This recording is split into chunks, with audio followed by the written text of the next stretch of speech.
Welcome, and today we are going to start with lesson number 4, that is about leading the project team. Now, when do you lead the project team? When the planning is done and you are about to execute the project. Now, as far as execution of the project is concerned, um, you don't have to do any, kind of technical work of project management as such, because basically everything has been planned from the predictive perspective. Everything has been very well planned, and you just have to follow the plan. The three baseline, the scope baseline, schedule baseline, and cost baseline, they have been integrated into the overall project management plan, as you know. And now we are going to uh, execute that, and we just follow what is written in the baseline, right? So no technical decisions you are going to take. But yes, of course, if there is something not coming up to the required standard, there are changes needed, you are supposed to create a change request and send it to monitoring and control. You don't have to change anything all by yourself, because the baselines cannot be changed without the permission of the project board. Although I do understand that monitoring and control is also happening while the execution is going on. Just consider that that is another team sitting in monitoring and control, and you are the execution team. You people are doing what has been planned, and if there are any changes and any problems, you are just keeping them informed, and they take the decision out of the management and ultimately lets you know if there are any changes or updates to the plan. So practically speaking, execution is just a automatic process. You don't have to apply a lot of mind to it. You just have to follow what has been planned from the predictive perspective. And the major work you have is to lead the team here. So, as we have already studied in the earlier lesson when we were talking about stakeholders and forming up the team, so you have to apply all those skills on your team. So, the topics we are covering here are in front of you. Like, all of them are related to people's management, or power skills, right? Like, craft your leadership skills. So, you have to apply your leadership skills here. Create a collaborative project team environment, right? Empower your team, support your team member performance, communicate and collaborate with stakeholders as we had planned already. And while you are doing all that, you may be providing training, coaching, and mentoring to your team members, whether it is predictive or agile project, both have the same format. And if there are any conflicts, that is something which will happen during the execution. So you have to manage those conflicts. And these conflicts are usually only within the team, right? So if you have, as I taught you earlier, that we have to have a shared vision. If you have created that shared vision and everybody is on the same page, probably there are very less chances of having any kinds of conflict.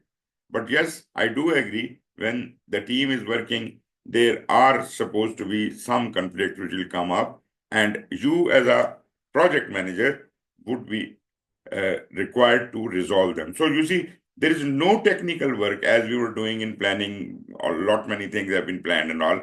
You just have to follow the plan. Therefore, you must focus on the uh, power skills of the project management here. So, a lot many things we have already studied in the second chapter would be revised and repeated here. First topic is craft your leadership skills. Well, I suppose you understand what I just said, that we are going to be talking about the power skills. Rather, we will be applying those power skills which we started with before we were setting up the project, we were starting the project. That is, when we were forming the team, we were identifying the stakeholders, making the stakeholder management plan, communication management plan, all those things. And you do remember emotional intelligence and active listening. Yes, we considered all that, but now we have to use it. This is now the time.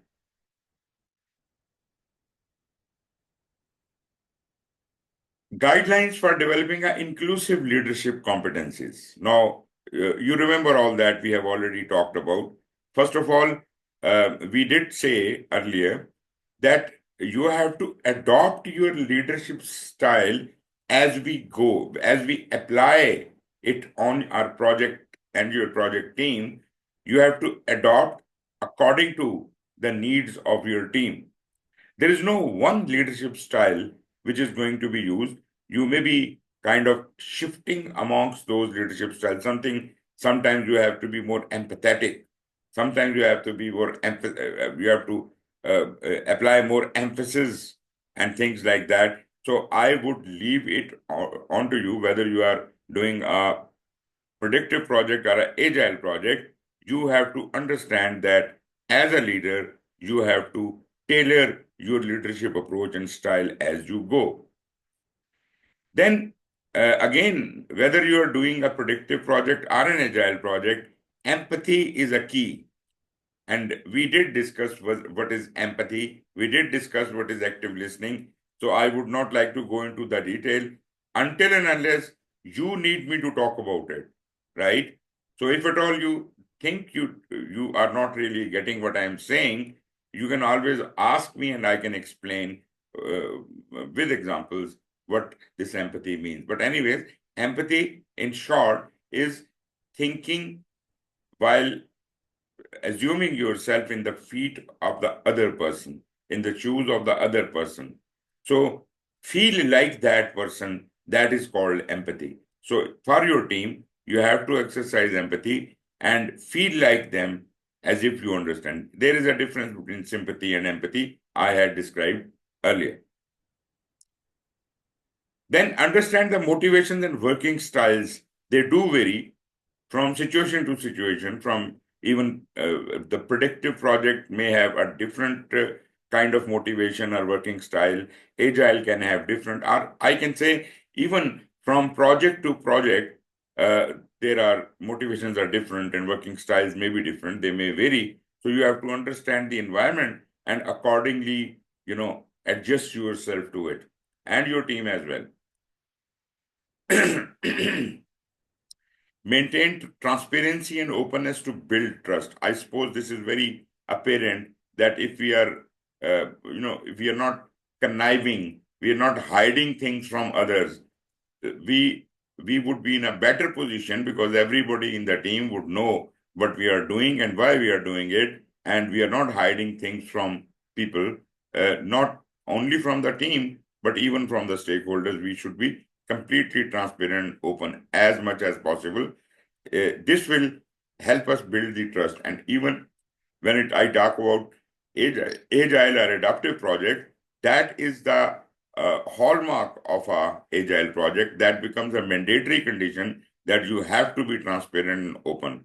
Although in a predictive project where you have a different leadership style, probably you are not always that transparent and open, but naturally it is always good to be transparent and open because that actually helps to build the trust.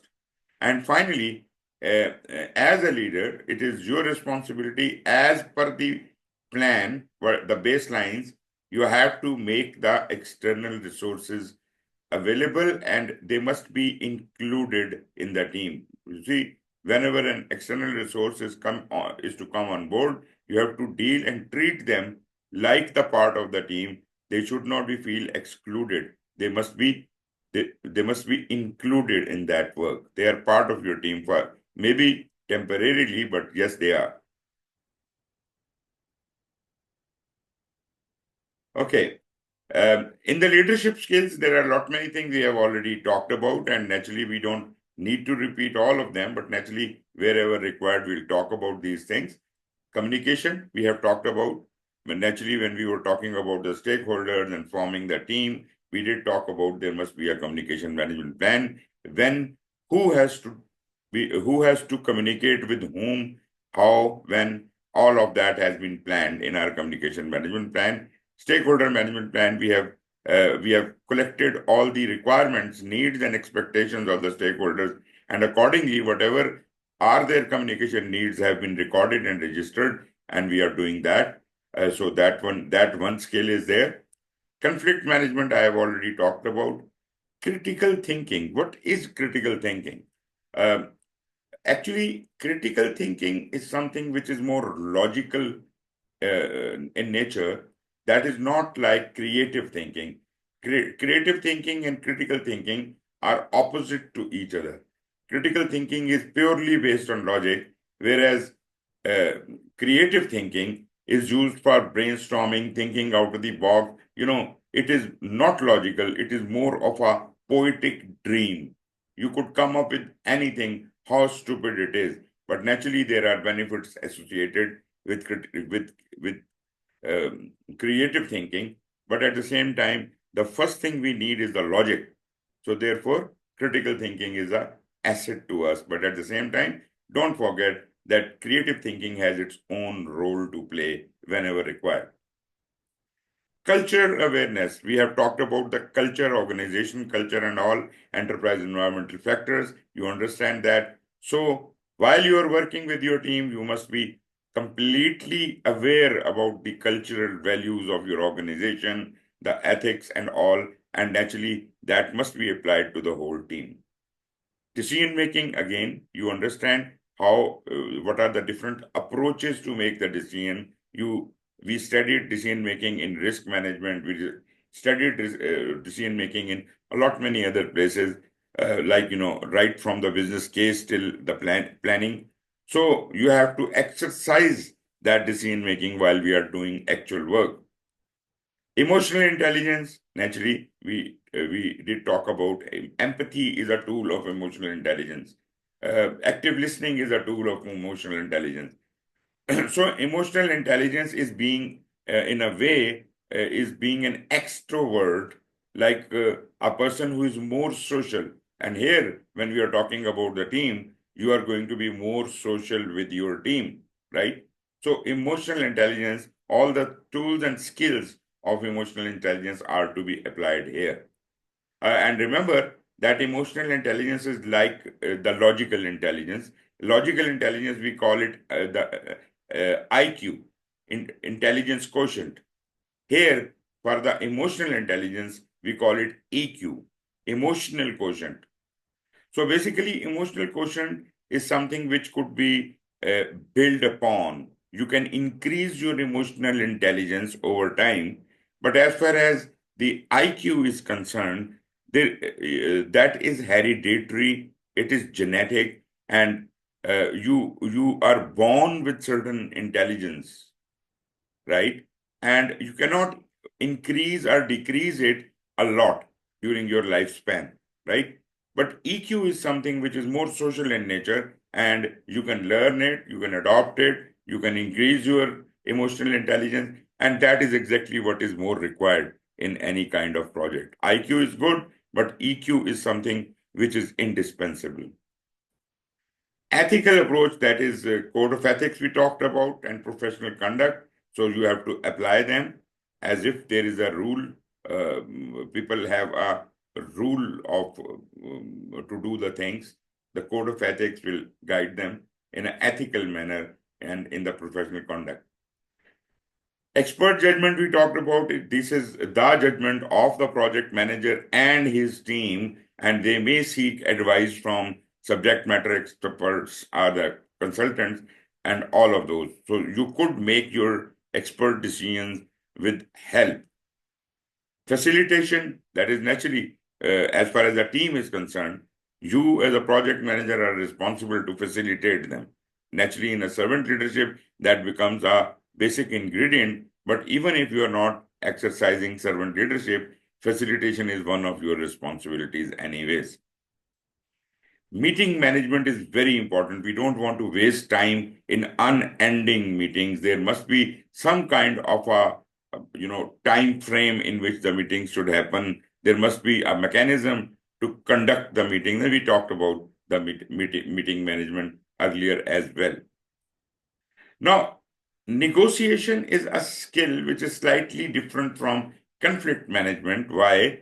Negotiation is done with the outside parties, with other parties like our contractors, like our vendors, like our suppliers.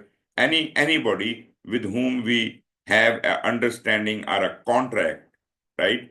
So we negotiate with them, but within the team, we resolve the conflicts within the team. So conflict management is a skill to be used, as well as negotiation is also a skill for the project manager.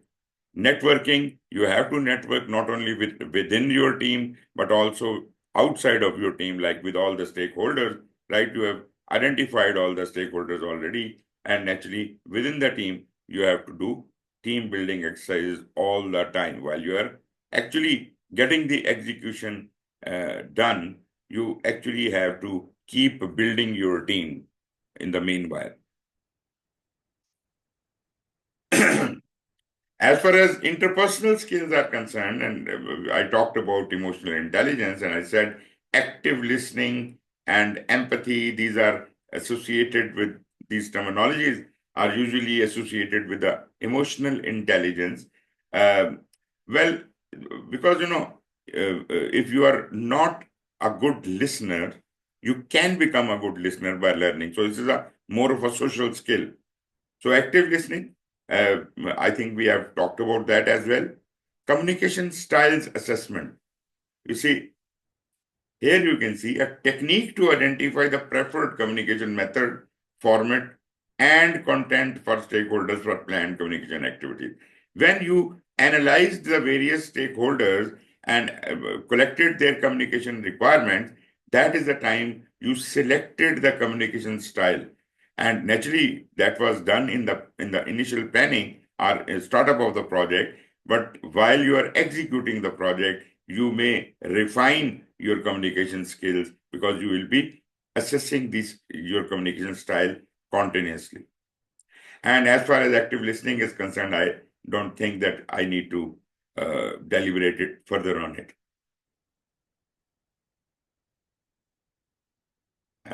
Okay, what did we have here?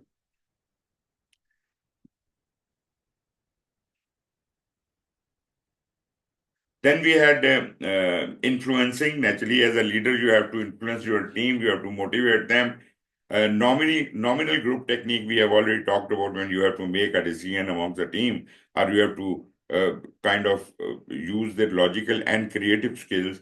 Probably you have to group them into nominal groups where they can make their own decisions and come up with their opinion, and then this will nominal group technique will only be useful when we have got large teams, right?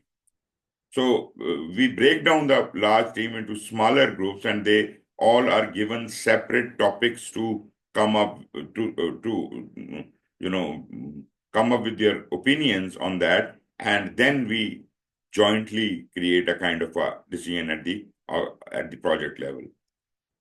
Political awareness, again, a very important thing. You must be aware whom to talk to, how to talk to that person, how to get the things done, and all. This is the internal politics of an organization, and naturally, I am talking about the good politics, not the negative one.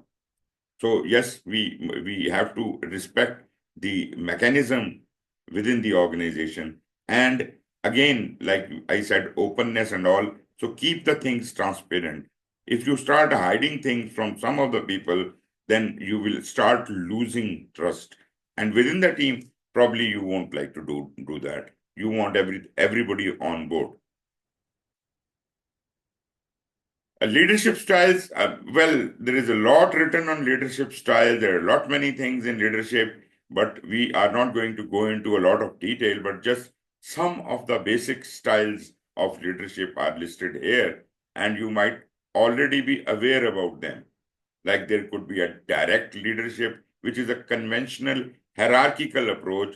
A boss has got a hierarchy downwards, and he orders his subordinates, and they order their subordinates, and ultimately the things get done. So hierarchical, with project manager making all the decisions. At the center of the thing is the project manager making the final decision. The opinions might be coming from down there, but ultimately the power of making the decision is with the project manager, right?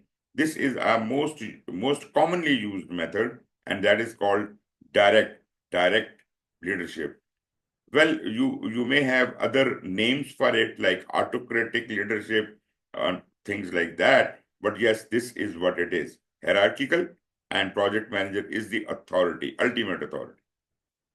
Then we have got another style which is more consultative in nature, although the decision is to be taken by the project manager. But unlike the direct leadership style, uh, here the project manager uh, seeks opinion from the team, listens to them all, and then makes his or her own decision, right?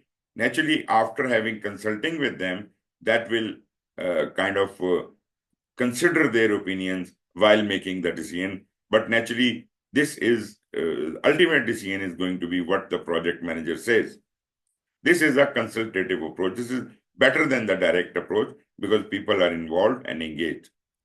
Then we have got the servant leadership, in which project manager does not make any decisions whatsoever, and he doesn't order the team around at all. He is like a servant to the team, and he serves the team, he facilitates the team, he helps them do their job, but he doesn't order them because all the decisions are taken by the team themselves. Team is self-organizing, and therefore servant leadership and self-organizing teams go hand in hand, and that is what is mandatory mechanism for running agile projects. I don't say that this cannot happen in a predictive project. You can exercise servant leadership and you know uh, uh, uh, self-organizing teams even in a predictive project, but that could be an option open to you. But in a predictive, in an agile project, you have to mandatorily be a servant leader, and your team has to and mandatorily be a self-organizing team. That is a condition. Then, just like consultative, we have got another mechanism which is slightly even better than the consultative style, that is consensus or collaborative, meaning that project manager does not make the decisions. Team makes the decisions. That means that is close to what we are talking about, a self-organizing team. Project manager does not make the decisions. The team collectively comes to a consensus and they make the decision. A softer form of that is that project manager is there, but he is just facilitating the team to come up with their decision, and then he respects their decision. It's like a democratic kind of a mechanism. And then we have got another mechanism that is called a situational leadership. That is very interesting. A situational leadership, project manager is not really assigned in this scenario. In a situational leadership, leadership emerges from the crowd, right?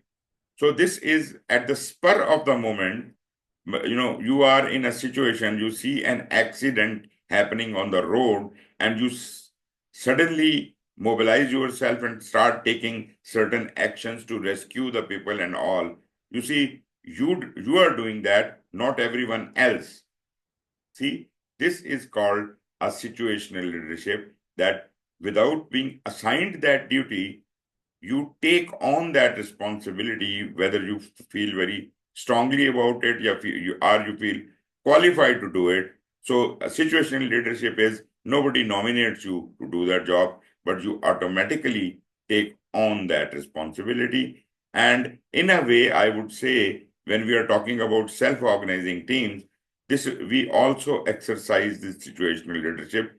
All the team members, whomsoever is an expert of something, they will come up for as a leader. They will emerge as a leader within the team to do that job, and after that job is done, they will again ball is in the court of the team.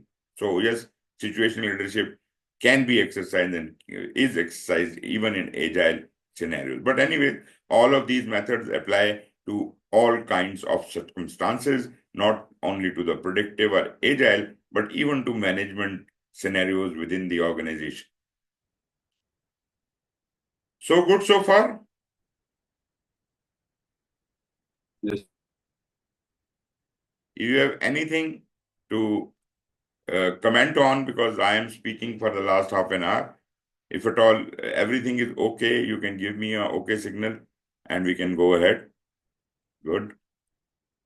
Mazin, anything from your side? Good. Eddie, is it all okay? Okay, sir. It's clear. Okay, good enough. Uh, I hope you understand leadership and management, they have differences, right? Uh, you might have heard about it, studied about it, in your own experience, you must know. Leadership is more like a project management, right? Where you are actually uh, getting the job done, guiding the people and things like that. So, guiding the team by using discussion and exchange of ideas, that is leadership. Management is more like a direct approach where the person on top is the boss, right? So, there are differences in management, directing actions using a prescribed set of behaviors, right? So we have already talked about that we have to, if you want to exercise good leadership, you have to kind of empower your team members, like let them grow into a self-organizing team, inspire your team, influence your team, and be the change leader. If anything new has to be done, anything different has to be done, you as a leader must take the lead role. You must be a personal example for them rather than waiting for someone to stand up and say, okay, I'll do it. You should be the first person as a leader to do that. In management, this does not happen. And then, as I said before, we have to have a shared vision. So, whatever leadership style suits you, you have to decide at the spur of the moment that this is how I'm going to get this job done. You are educated, you are trained, you know what are the different styles and which environment, what style you have to adopt. So, you make your own decision. As far as the servant leadership is concerned, we have talked a lot about it already. So in that, you understand that we are facilitators. We are not commanders, or we are not the rulers of the team people. We facilitate rather than manage. We provide coaching and training, and only that also on required basis. When they need coaching and training, then we will provide. Otherwise, we are not going to interfere in their working. Let them do what they are doing. If they need help, you have to facilitate them in whatever mechanism, whatever way. Like if they need training, they will let you know, and you will organize that training, coaching, counseling, whatever. Moreover, the job of the servant leader, the primary job is to, to make things easier for the team. All the resources team needs in physical or non-living resources, materials and equipment and all, you have to make that available to them. And any hurdles in their way, any impediments in the way of working must be facilitated, and you should take the responsibility as the leader to remove those impediments, make resources available as if team can work at the optimum efficiency all the time. All the work related decisions, you are as a servant leader, you are not supposed to interfere in them. Team has to be self organizing, they will make their own decision. Focus on accomplishment, not on persons. You don't have any liking or disliking for people who are working under you. You are actually focusing on what they are performing. So basically, it is more of a teamwork rather than individual performance evaluation. As a leader, you're not supposed to be doing the personal evaluations of individuals within the team. Yes, you are supposed to look at what the team has performed or is performing. Encourage every team member to be a servant leader, as I explained it earlier also, because the role of a servant leader is such that it can be easily switched. You are not the senior to other team members, but you are equal to other team members.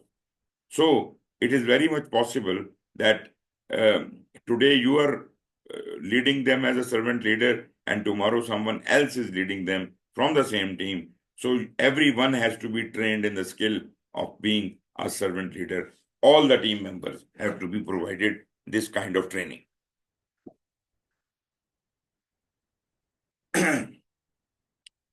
Adopt a growth mindset. Just like an agile mindset we talked about, there are few couple of other mindsets we will be discussing here. Growth mindset has to relate with the continuous improvement thing, which we already know and understand from quality management and other concepts where we continuously improve our way of working. Even in agile, after every iteration, we do have a retrospective for the purposes of continuously improving our performance. So, growth mindset is that continuous improvement mindset, also you can call it, to find new ideas and perspectives. And when we are exploring new ideas and perspectives, probably you understand that we need not be very logical in thinking. We need not be very critical thinker. We need be more creative thinker. We need to have the skills of brainstorming and all that. So when we are, kind of looking into the future, trying to find new things, new ideas, probably we have to be more creative. Discover the best approach through discussion and introspection, and avoid complacency and blind acceptance. Unlike a direct mindset, a direct leadership style where everybody has to follow the orders of the boss, here we are not doing that. We are not promoting the blind acceptance. The growth mindset can only happen if you have got a relaxed environment, rather a democratic kind of an environment where people can think, they can, they can provide their opinions, and this is necessary for a growth mindset. If you really want to have this growth mindset, then probably you have to start thinking in a slightly different manner. Team building is a continuous exercise. Well, when you formed the team, you did make some arrangements to have the shared vision, to have some kind of training exercises before they could start working on the project. But while they are working on the project, team building is going to be continuous process, right? And this is also part of the growth mindset, because we learn from our mistakes and we continuously should improve. And therefore, project manager should always be looking after various ways and mechanisms to build skills of his team to work even better. So I hope you understand the team building thing. We can move ahead. We have already talked about the Tuckman model, and I have shown you a video also that every team, when it is formed, we go through these stages: we forming, storming, norming, performing, and joining. The only point I want to make here is whenever there is a change in the team, a new member is added, we have to go through all of these stages yet again. And that is happening while the execution is happening. So a new team member has been included in the team, maybe temporarily. So the whole team has to kind of coordinate with that person. That person has to understand the way of working of this team. So actually, in a way, we would be doing the forming, storming, norming, performing, and joining until we reach our best potential to perform the work, what we are supposed to be doing. So every time a new person is added, at least they will go through these stages with the team, forming, storming, and norming. And then when they are level with the team, they can start performing and so on. Yes. Balance team tone and sense of urgency. Well, as I said, we must understand how to interact with the team, how to, kind of keep them engaged. The team members we should keep them engaged. It is not enough that you have created a plan and communicated that plan to all the team members, and now you expect that they would be following it. No, that is not all. As a good project manager, you should have fluid communications and engagement, meaning throughout the life of the project, especially during execution, you have to keep communicating with them, keep, improving on your communication, and, uh, according to the current situation, you have to uh, continue your communication. And you must promote positive interaction. That is how you establish a tone for your team. And if something important is to be done, then you have to emphasize on the project vision and value, why this thing is important, how does it, link with the organization's vision and value, and all those things you already studied from the business acumen, and then try to prepare the people, your team members, to commit to and be accountable for delivering that value, because that is important, and ultimately envision team as active participants in delivering the organization's strategic vision. So you, as a leader, must consider your team members as important, instruments to realize that vision of the organization through this process. So you have to create this sense of urgency, and you have to yourself understand how important is it. We have talked about the virtual communications and all. Naturally, if you are working in a multicultural environment or globally, where all the people cannot be present all together in one meeting or in one room, probably we have to deal with virtual team members, which is slightly difficult, but naturally there are ways to keep them engaged, and ultimately, so you have to manage engagement, this kind of engagement, through focus on team dynamics. Naturally, people are from different cultures, they have different requirements. You have to understand them all. Transparency for all, accountability, attention to effective communication, and things like that. So the medias we can use is video conference, audio conference, other ways of active participation online, body language, tone, tenor, things like that, those. Virtual team best practices. What could be the virtual team best practices? Uh, these are some of the things listed here. Manage risk of feeling isolated. Naturally, this is one of the problems when we are working in virtual teams. Although we are working together virtually, but at the same time, everybody might be sitting alone at their place, right? So there is an element that they would start feeling isolated. We don't want that. We have to somehow keep them engaged. Uh, there are many ways of doing that.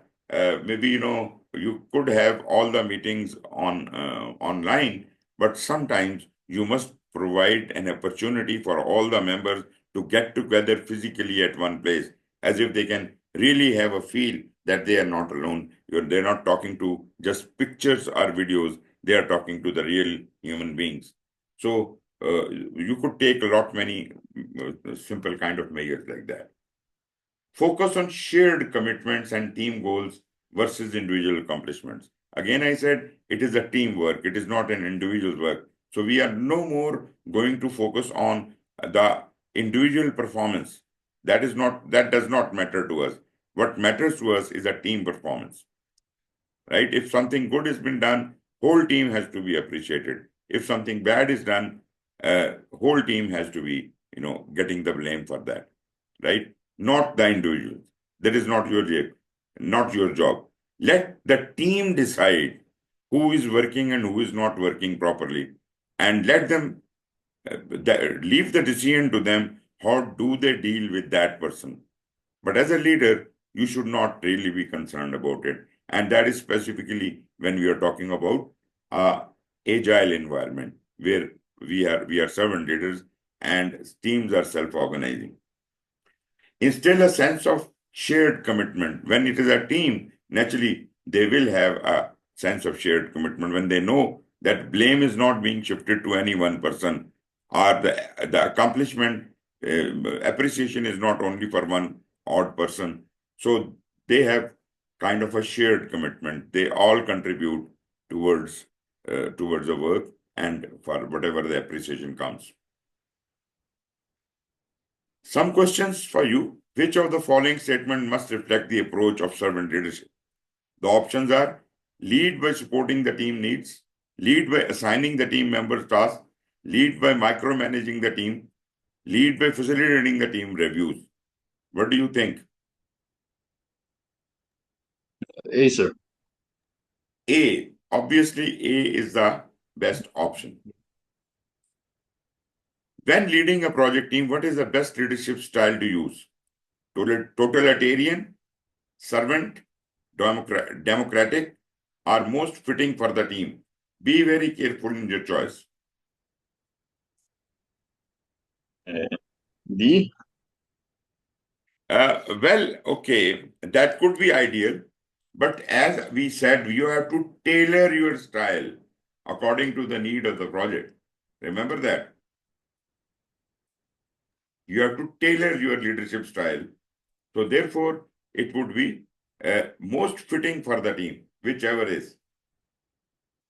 Because this has, we have not said that you are doing an agile project. It could be a predictive project. So whatever is most fitting for the team. Moving on to the next section, that is about create a collaborative project team environment. How can you do that? Well, again, the things we already know, we have already discussed. Co-location is one thing. Try to get everyone physically at one place, right? Maybe if they are working, they should be working from a single room. There should not be any walls between them. They must be working as a team. The sense of working as a team can only becoming when they are sitting together around a table or in a work environment where there are no walls around them, no privacies. They are intimately working together. That is the best approach, especially in Agile. So co-location, if possible, is the best approach. Naturally, we have to factor in the, if there is a, cross-cultural environment, global or virtual things are going on. So factor in the environment and location to team performance. Naturally, if co-location is not possible, we can find other ways out. Foster meaningful interaction to support autonomy and respect agreed team working hours and practices. And you remember we talked about the team charter, which sets the ground rules. So respect those ground rules, which has been established by the team. Agile space for hybrid teams. Well, you might have, we have talked about the, co-location, but there are other concepts which are like a cave concept, cave, right?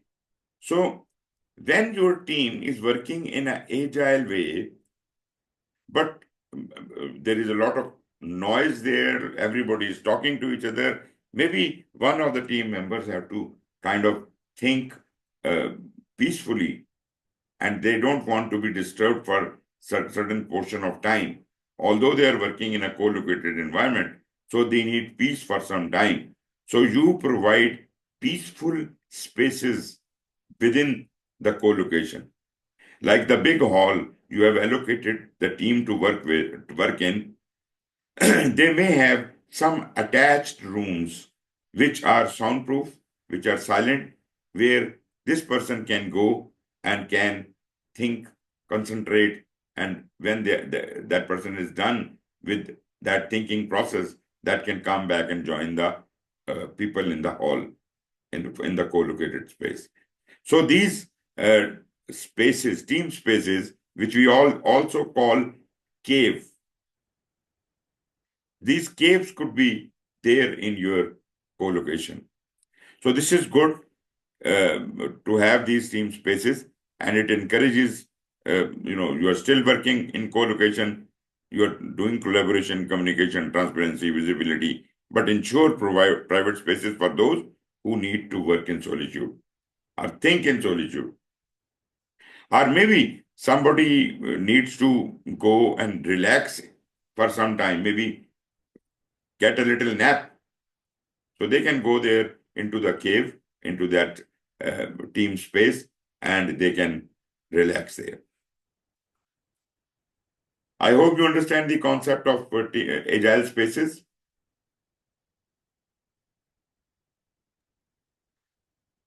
Work information management system. Well, have you heard about project management information system?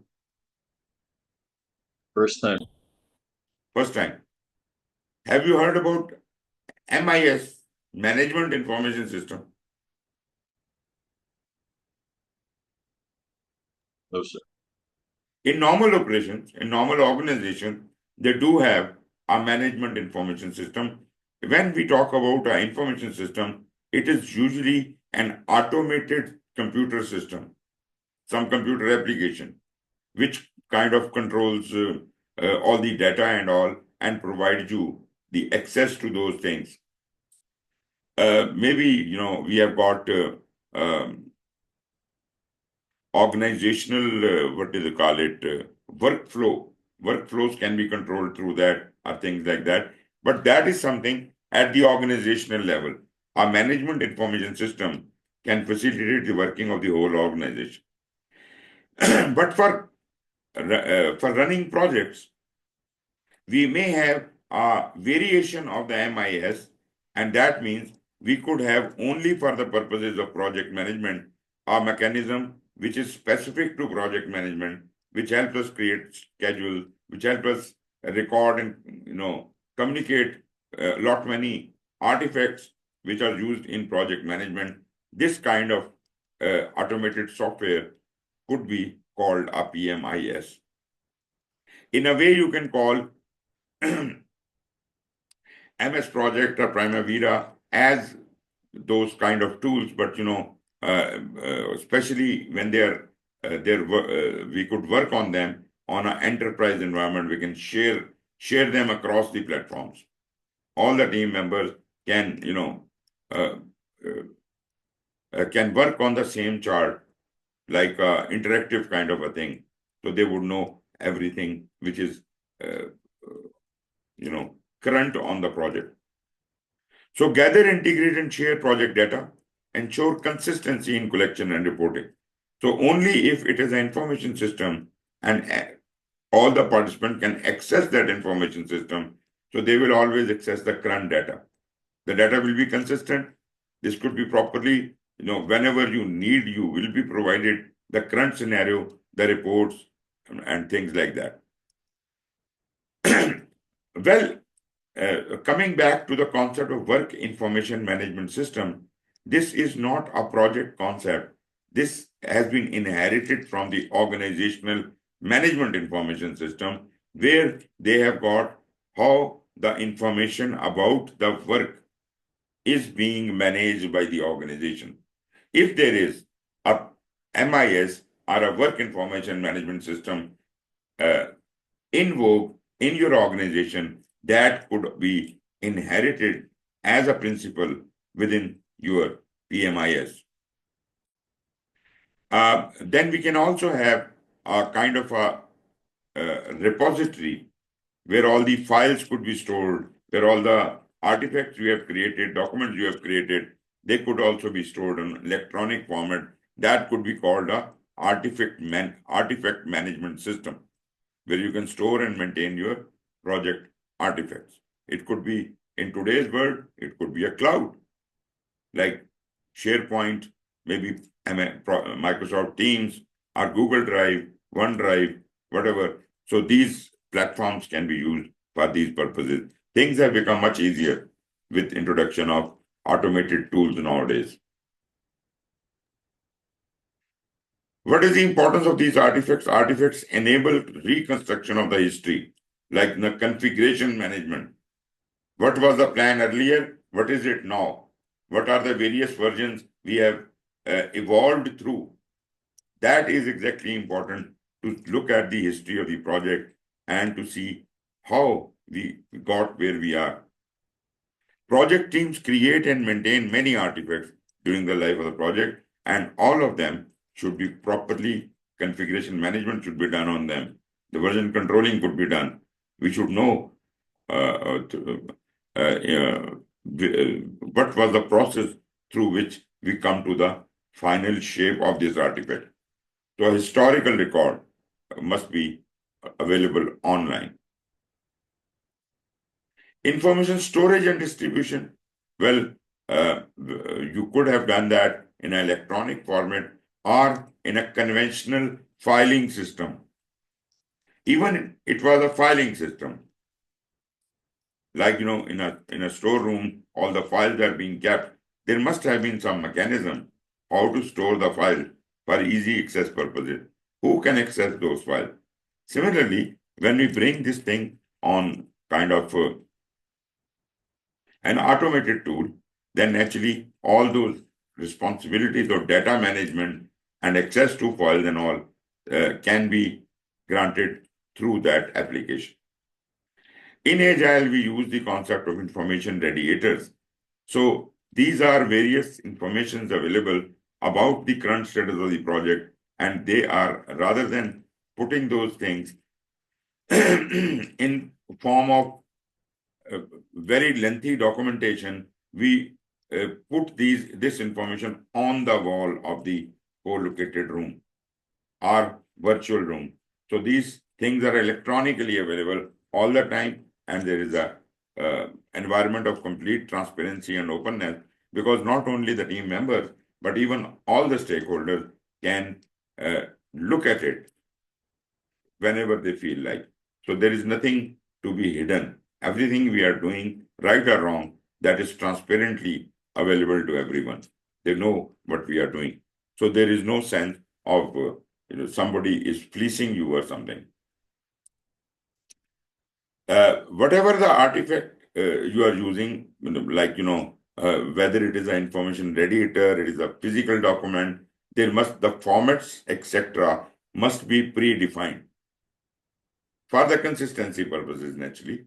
So standardize the artifacts, and everybody should be on the same ground. Everybody should have a shared vision about all these things, and they must be using a standardized format or template. A structured process for review and approval of those documents, version control and security, and timely distribution of those documents. This all must be somehow managed and controlled. In predictive project, we create a lot many documentation, a lot many artifacts, like we have the project management plan, we have got the project documents and all. So we keep them updated. Whenever there is a change request, after the approval for that change request is given, we could amend any of the artifacts as per the approval. We could even change the baseline or any one of the artifacts, whether it is in the project documents or is part of the project management plan. Anything can be amended. In an agile project or a hybrid project, we do not have that facility like project. You may call the product roadmap as your progressive elaboration thing. It may not be in form of some written document or something, but it could be in form of a diagram on the wall.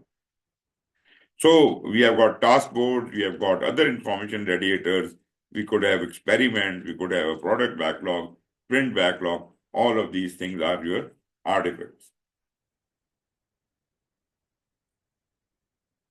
Maintaining them, naturally, I have already talked about the configuration management thing, and you understand that a configuration management system is a system which keeps a track of all project artifacts and monitor and control them. And if there are any approved changes, those are updated into those.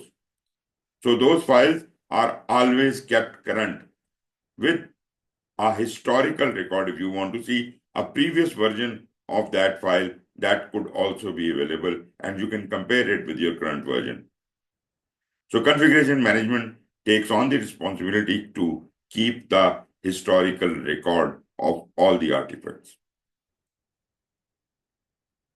Version control, naturally, when you are doing the version control, you could allocate a number to the version control version number, and then you could timestamp it, and you could secure it with the name of the user who timestamped it, when it was changed, whose authority was used to change it, and things like that. So version control is essentially a part of configuration management system. Okay, so we have done 2 topics so far. If there are any questions, please ask. So we can have about 5 minutes break now, and we will continue from the next topic after this. Next topic is going to be empower the team. So let's have a break for 5 minutes.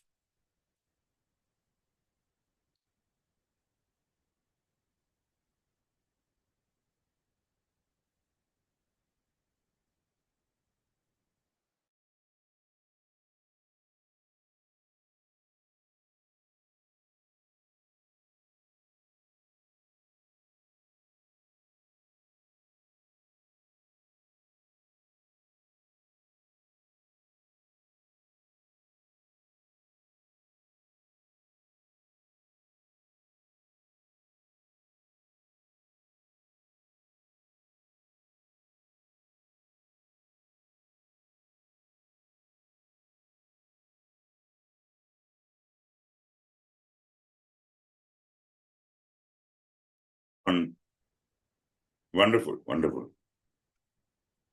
So Cormac and Mazen, please join.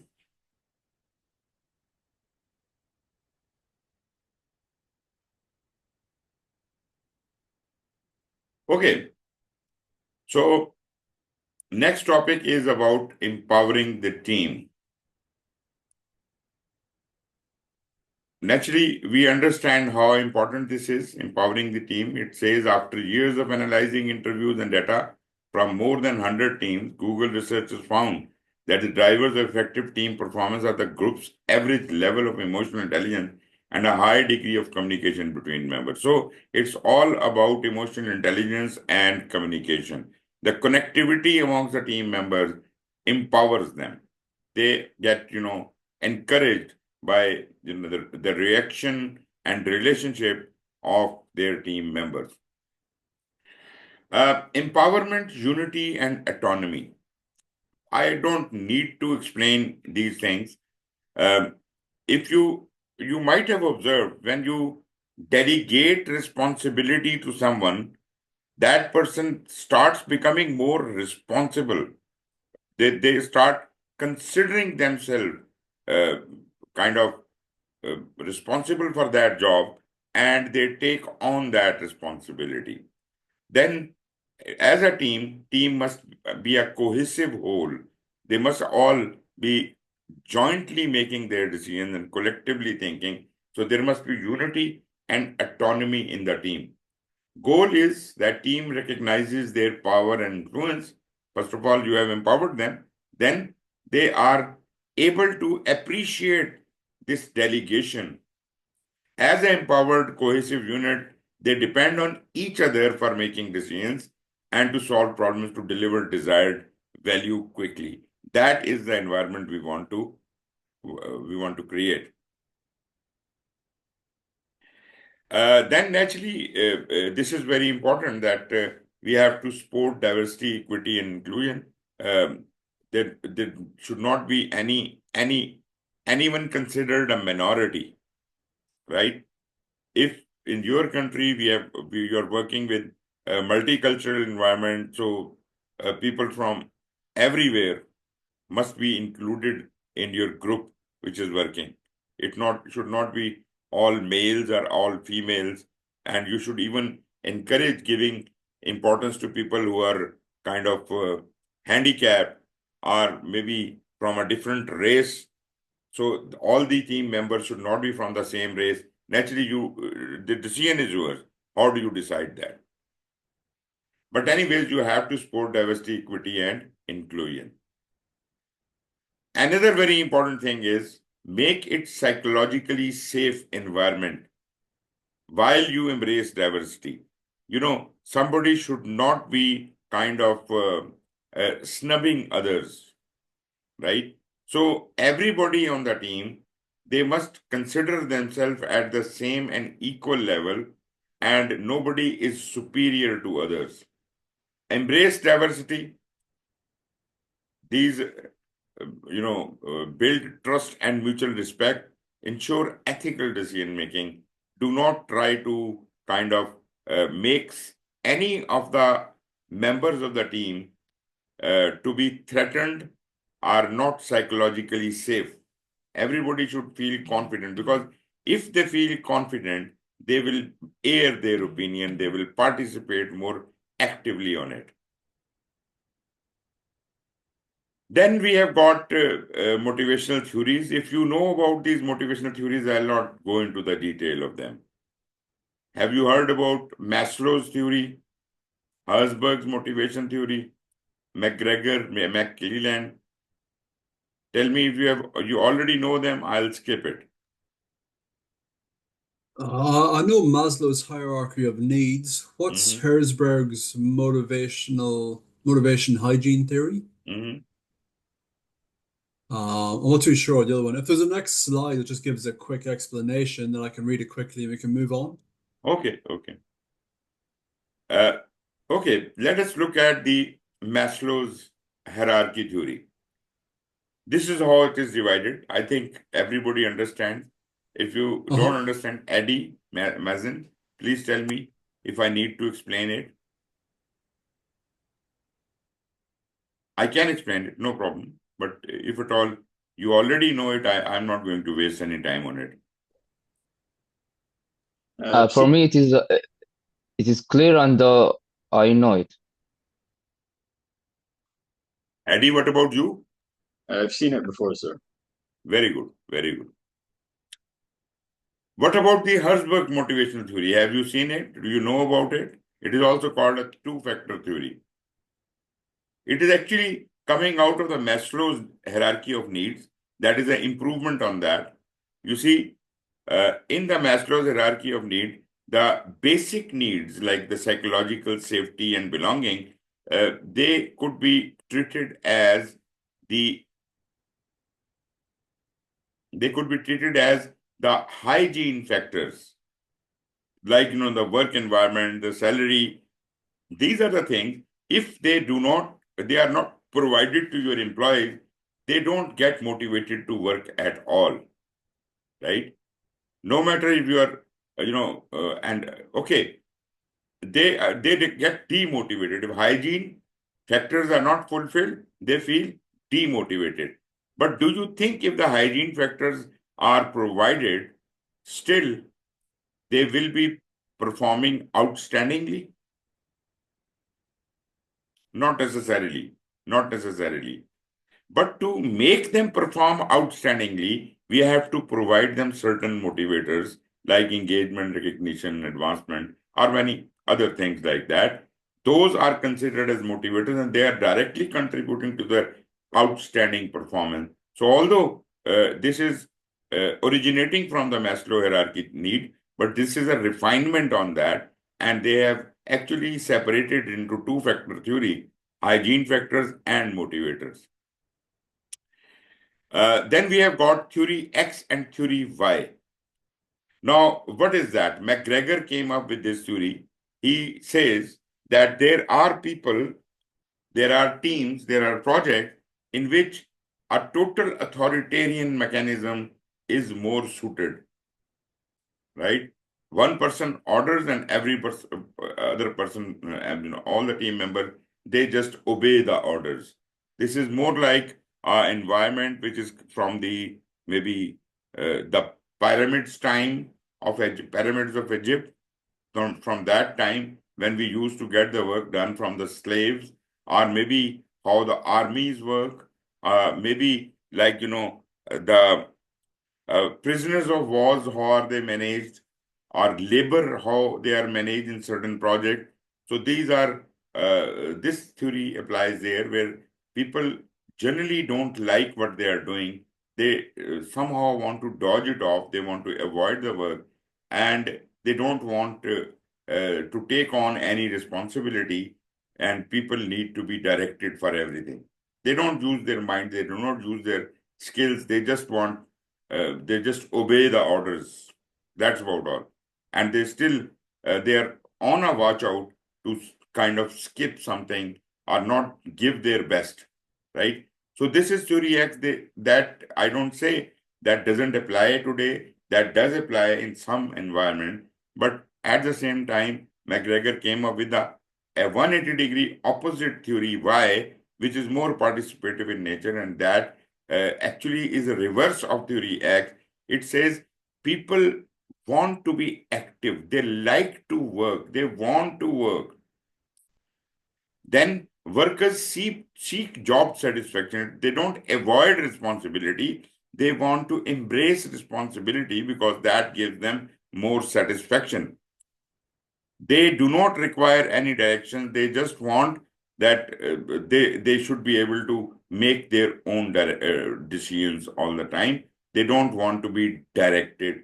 Well, this is a completely different breed of people with which we may apply theory Y, but that is also very much applicable, theory Y, because the group of PhDs working in a group probably would not like to be governed by theory X. They would rather like to share, discuss, delegate, and things like that. So theory Y applies in that kind of environment.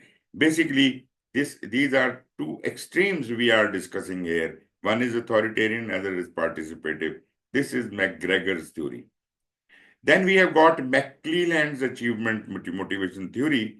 He says an individual's needs are shaped by life experiences in three areas. And those three areas are achievements, affiliations, and power. So this is the power center, how much delegation or power have been given to that person as if he can or she can make the decisions. What are their motivations and affiliations? How do they connect with other team members? And what is the role of achievement? So you see, these three circles intersect, and the portion where when you have you empower them, you give them good affiliation, good team environment, and you also kind of award them on their achievements and all. That is the best environment we are talking about. But if you say you do give them power and affiliation and no no reward, probably that is going to be not as good as the best situation. So McClelland says that all of three factors have to be available as if team can perform better. Anyways, these were some of the theories which probably you knew already. Then we have already talked a lot about the team charter and the ground rules, and we have seen the slides earlier. I would not like to waste any more time on it. But anyways, yes, we must have that team charter, and we must regard that those ground rules which have been established naturally by the team themselves, they must be upheld, right? So that is the only thing I want to say. As far as the reward and recognition, as in the McClelland theory, there must be some mechanism for achievement purposes, some reward and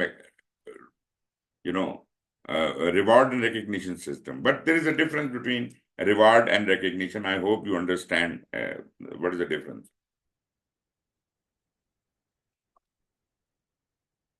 Reward is monetary. Reward is tangible. It is consumable. Whereas when you appreciate someone, how well you are performing, that is intangible, and that is more of a pleasant experience rather than a physical thing. That also plays a very important role. It is not always reward. Reward doesn't always, is good. Sometimes it is a consistent encouragement and appreciation required. Rewards are given for a specific outcome or achievement, meaning it is dependent on the result you produce. Whereas recognition doesn't need any outcome. Well, if somebody is performing well, there is no shame in appreciating that person. Rewards used to motivate toward a specific outcome, whereas recognition used to increase the recipient's feeling of appreciation. That is the difference. Rewards never says that never reward without recognition. This is a very important point, that if you do not appreciate an employee for whole of the year, but at the end of the year you give him a big reward, is it all right with you? I have a personal example about someone who did something very good in the company, and he was not appreciated for the whole year. At the end of the year, he got a very good report, and he was very confused. He said, nobody appreciated me the whole year, and I could not do my best to the organization just because I was not appreciated. And now at the end of the year, they are trying to reward me. Well, that is a useless activity. I don't want that reward. I wanted appreciation. I wanted recognition. So recognition, the beautiful thing is, recognition can be given anytime, anywhere. And it could be given without a reward. There may not be any association with a reward, but as far as the reward is concerned, that must be followed by recognition. You must have recognized and appreciated that person, as if now you could reward him. A reward without recognition does not mean anything at all. Decision making, naturally, we don't really want that we should be able to make the decisions all by ourselves. Naturally, we want specifically in the collaborative environment, we want the team to be able to make their own decisions, right? So let us delegate the decision making. Don't try to make all the decisions, because you are increasing your workload as a project manager. We don't want to increase your workload unnecessarily. You rather learn to delegate. So even the decision making can also be delegated. The team should be allowed to make their own decision. They could choose their own way of working. They should be able to mutually make their own decisions and gain consensus among the team, because that is not one person's decision. When we are talking about decision making, this is a collaborative decision making we are referring to. Opportunities to empower the team. Naturally, the activities could be like to clarify and prioritize requirements as user stories in Agile, split requirements into tasks, estimate efforts. All of these are various activities where we need to make those decisions. And you remember the tools we were using in Agile, we were using very simple tools, and very approximate tools. And that was even fun, right? So yes, of course, those activities can be done for better decision making, consensus gaining, and all that, voting process. Risks could be classification and response actions. When you are doing the risk management, again, you have to do the same kind of activity. You have to make a lot many decisions during risk management. You have to classify the risk. You have to kind of decide what response is to be taken on what kind of risk. Decision-making methods, well, we have talked about the voting. The team votes, they gain consensus. Even in the planning poker exercise, in any kind of voting process, we are trying to gain a consensus, right? For that, we said once the voting has been done, it is not just based on the voting we decide. Rather, we try to, if the consensus is necessary, then we try to change the opinion of the people, and we allow them to discuss it openly and then come to a common consensus as if the decision can be taken.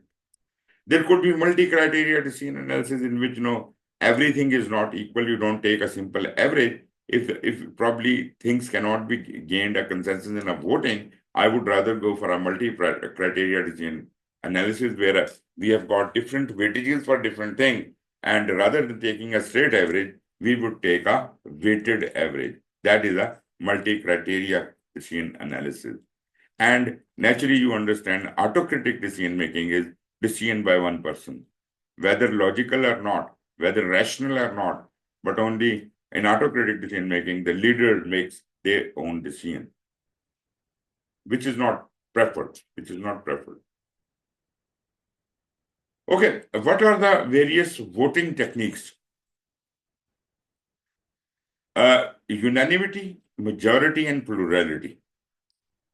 What is unanimity? Unanimity is all the team members unanimously agreed to do things in a specific manner. That is a unanimous decision, meaning 100% people agree, right? Majority means when maybe if the complete consensus does not exist, then we may go for a majority decision. Maybe more than 50% people, whatever they are saying, probably we should go for a majority voting decision. That is normally how the elections are done. But remember, more than 50% will only be true when we have only two options. If there are only two parties we are voting for, then this majority is the approach. No, you have to have a yes or no decision. You ask for votes. So whichever group gets the maximum votes, naturally that should be more than 50%. That decision would be generally agreed to be followed. But if there are more than two options, there could be, one group is getting 48% votes, another group could be getting 30% votes, another group.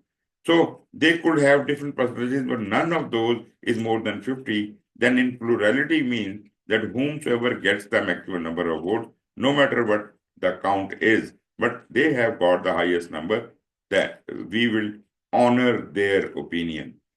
That is called plurality.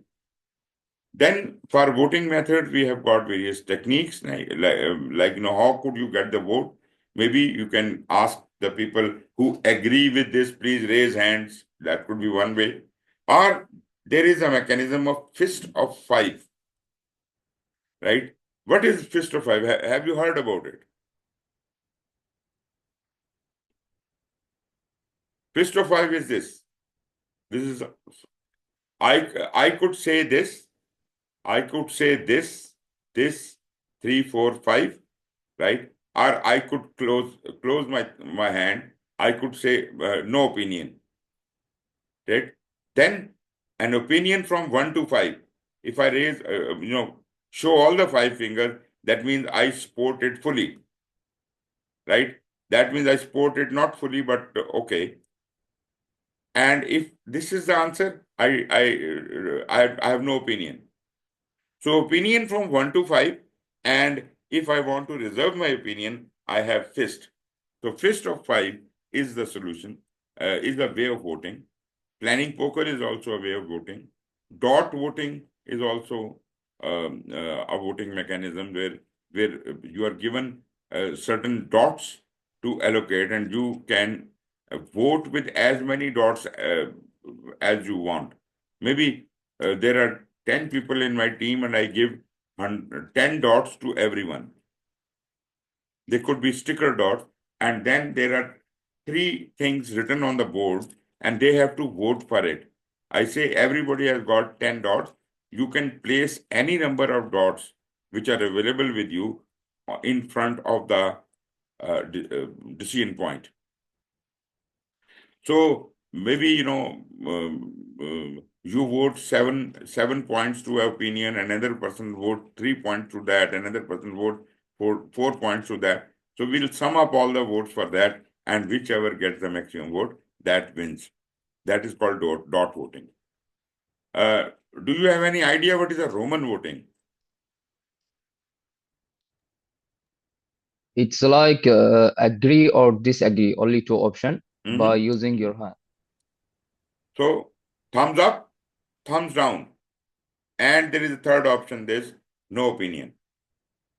Right? This is Roman voting. Like in the gladiators, time of gladiators, when the two gladiators were fighting, the decision was by the king was like, thumbs up, thumbs down, or this means that we have no opinion. That is draw, that is equal, right? Then we can do the polling. This is a large group, that we can go for polling. As far as the display of accountability is concerned, naturally we have got our task board mechanism. We could have basically the 3 columns to do, doing, and done. But you could further elaborate it in this way, like in this diagram. We can have the doing column could even have further 3 columns, like what is in the buffer, what is work we are working on, and what we have done. That is the team which is working on.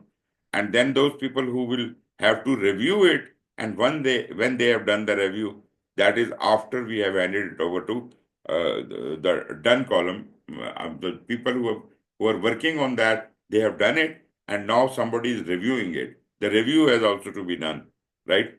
So any number of columns, I don't mind, but basically there are 3 columns, right? 3 major columns.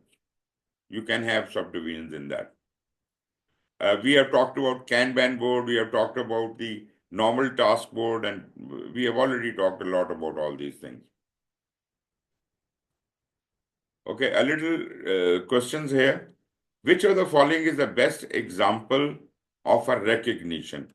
Monetary bonus, praise for effort, additional time off, or meeting starting on time? Mazen?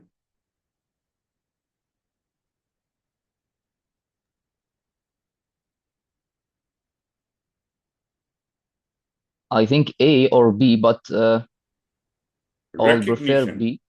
Recognition, not the Okay, reward. okay, sorry. B. B.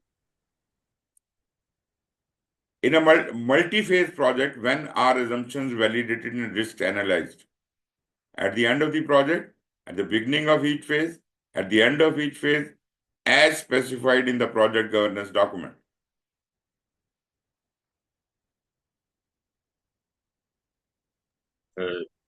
D. C. At the end of each phase, because it is saying a multi-phase project. So at the end of every phase, we are doing that. Okay, moving on to the next topic, support team member performance. So what do we have here? Well, traditionally, we had an approach which was, we used to call it a management by objective. Have you heard about it? Management by objective. In operations, I'm not talking about project. In operations, we had a technique called management by objective, meaning what? That we are in a hierarchical structure and every departmental head may have been given certain targets to meet, right? And to fulfill those targets, they may come up with their own idea, they may come up with their own project and things like that. And that way things could be more dynamic rather than having a traditional, hierarchical organization with no initiative. These management by objective actually grants a little bit of initiative to each one of the departmental heads, right? But when we are not doing that, we are not giving any targets to them, we are just telling them to work as per the SOP, then probably there is no enthusiasm, they're not really committed to doing something, they are just doing the routine work, right? So management objective was anyways a good approach. It changed a lot many things in operations. Later, when the project management became quite popular, there used to be another technique which was called management by project. Rather than giving objectives to the various departments, we will manage the manage various departments according to the projects to do. Anyways, the latest trend, and although it is very common, we have been doing that from time immemorial, even before the agile was invented, servant leadership concept was always there. So basically, this is the best way, I would say, the dream way of doing the things. Servant leadership, you define the vision, you align people with that vision, and then you provide them motivation. You have nothing else to do. Everything else about the physical work is to be decided and done by the team itself.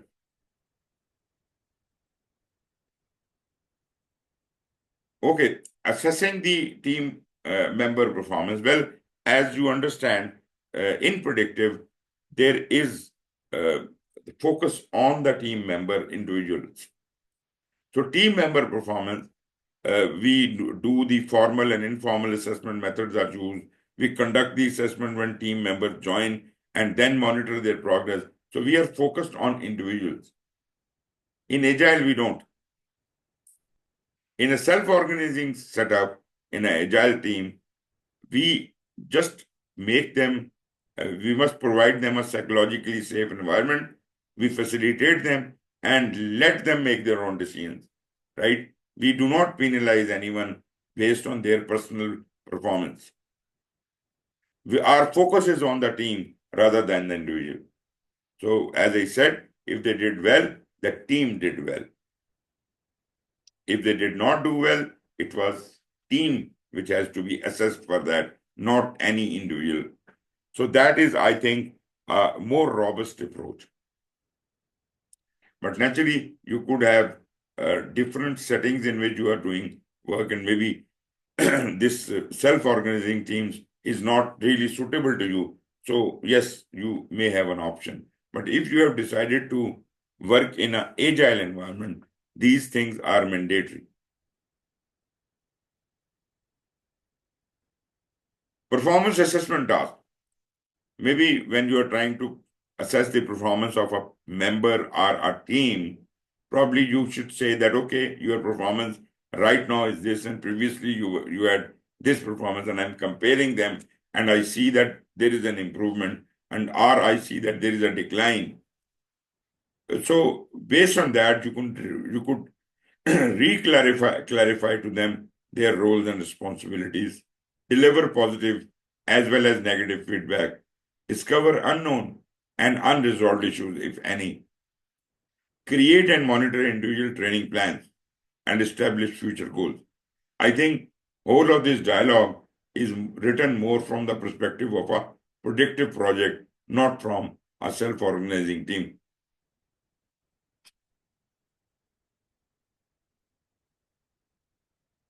Personality indicators. There are many ways of assessing the personality of various team members. Again, in predictive environment, there is a big 5 personality model. I'm not going to discuss those. You might have heard about big 5. You might have heard about Myers-Briggs type indicator or DISC indicator. These are individual performance measurement tools, right? I'm not going into the detail of those. Just understand some do's and don'ts. Use the exercise as an icebreaker or team building activity. So when you are doing this kind of analysis, personality indicator, any of the tools you are using, do not use it as if it is something which is going to give me the exact picture. It is never going to give you an exact picture. You must have it as a fun exercise, as an icebreaker, as if team can discuss it and laugh over it, right? Don't make it very serious business. Use results as predictors, not absolutes. So that is not it could be a prediction that you are having this kind of orientation, but that could not be an absolute truth. Always seek permission and explain use. Before you get these people involved in a personal indicator exercise, ask them if they really want to participate in it, because that should be voluntary. What you don't need to do is make fixed assumptions or judgment based on the result. When the result comes out of the personality indicator, you should not start labeling that person as an introvert or something like that. Share anyone's personal information without permission, that is not allowed.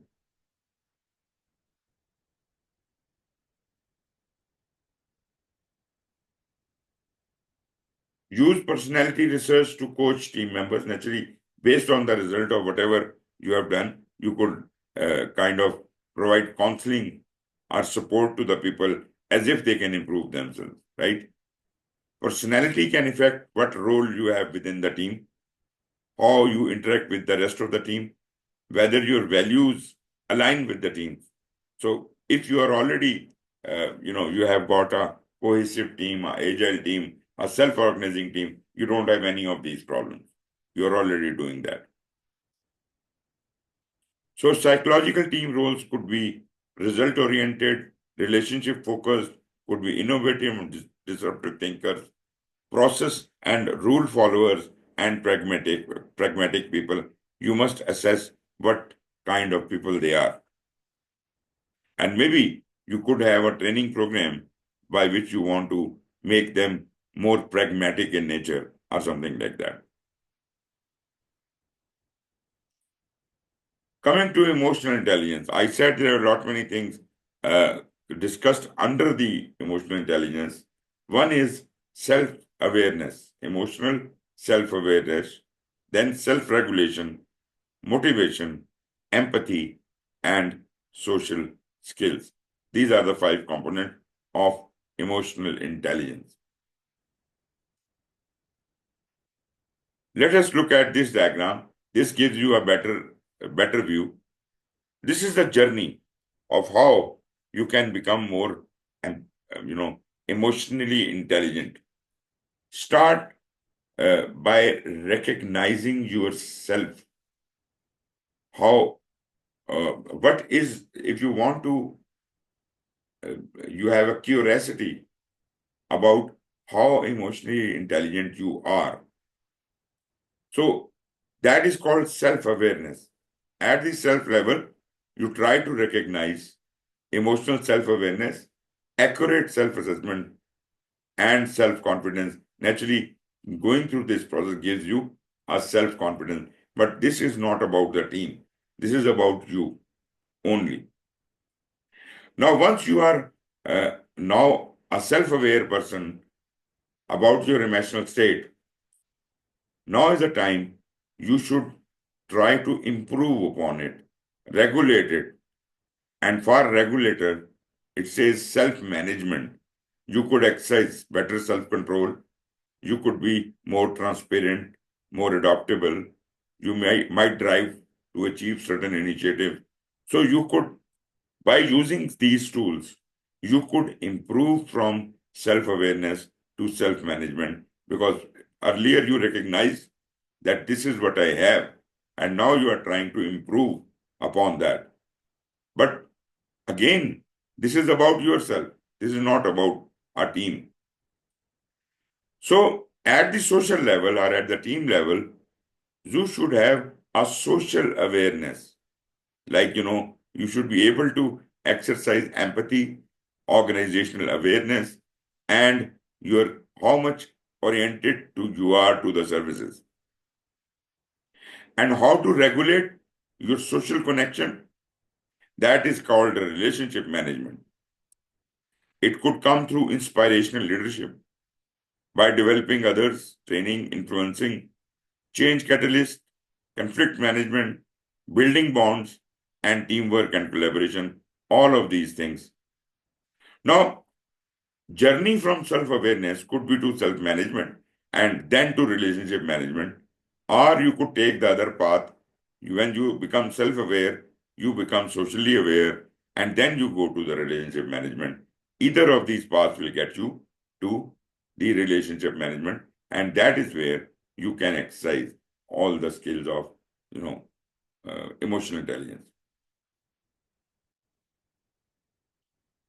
I think about empathy, we have talked a lot, so I'm not going to discuss anything on that. Just read the slide and let us move ahead.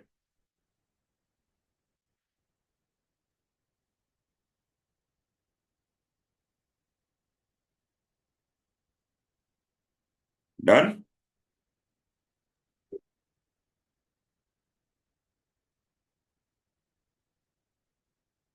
What could be social skills in a team? Again, nothing to explain.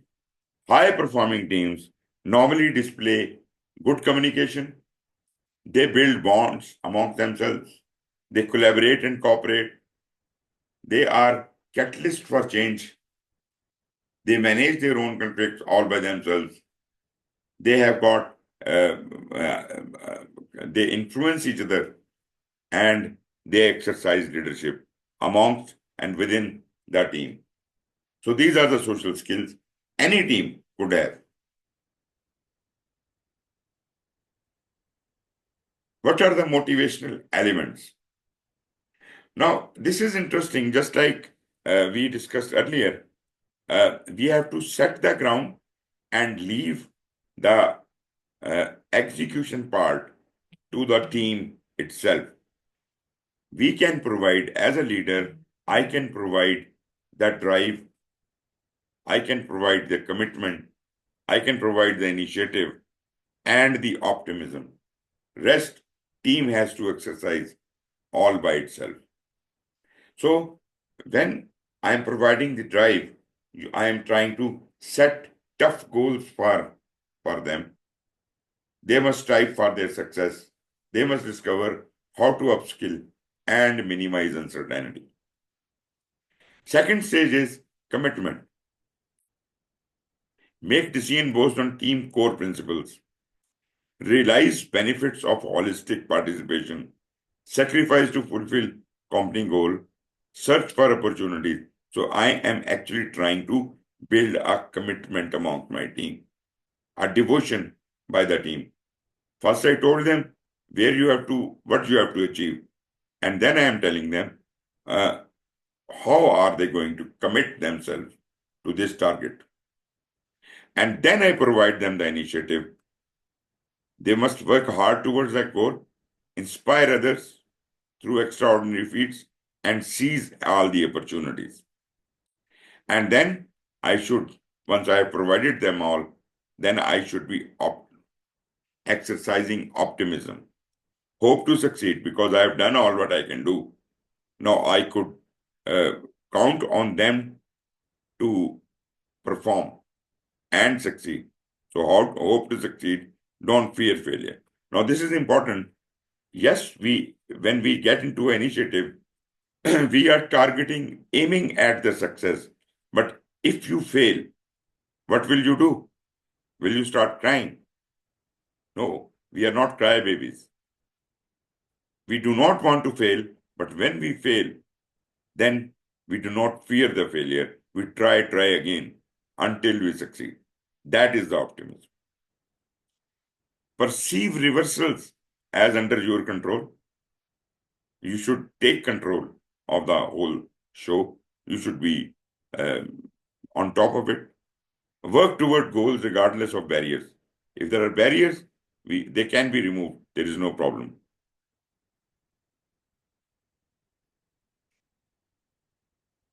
Okay.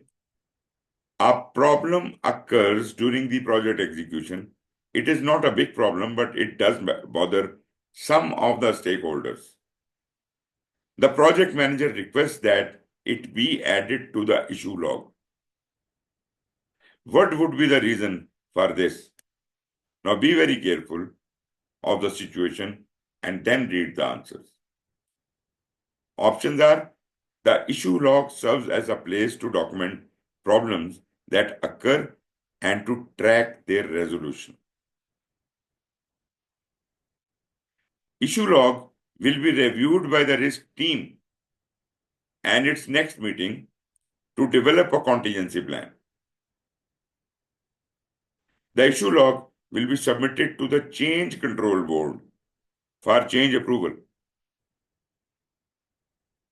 Issue log serves as a place to document the unidentified risks. Read it very carefully and then choose your answer.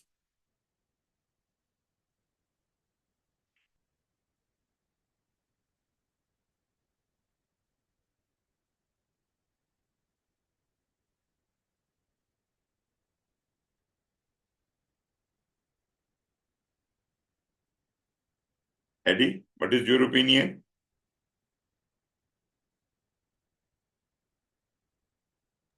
I think B.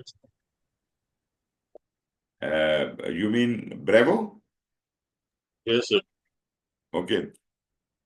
Issue log will be reviewed by the risk team.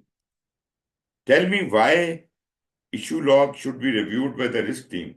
What the risk team has to do with the issues? To mitigate risk. Okay. Remember, you were there in the yesterday's class. I did explain that risk, when it occurs, it becomes an issue, right? And it ceases to be a risk. Risk team is working on uncertainties, not the issues. So why the issue log should be reviewed by the risk team? There is no reason. That a issue is a different thing. We have to do the issue resolution, right? So risk team has nothing to do with the issue. And there is no contingency plan created by the risk team. No. For issue log, we have got our own contingency plan or alternative plan. Mazin, what is your pick? Because he said problem occur, so that means خلاص, it is no more risk. The problem Yeah, already it has occurred. done, Yeah. so it will be in issue log. So I think the first answer is correct.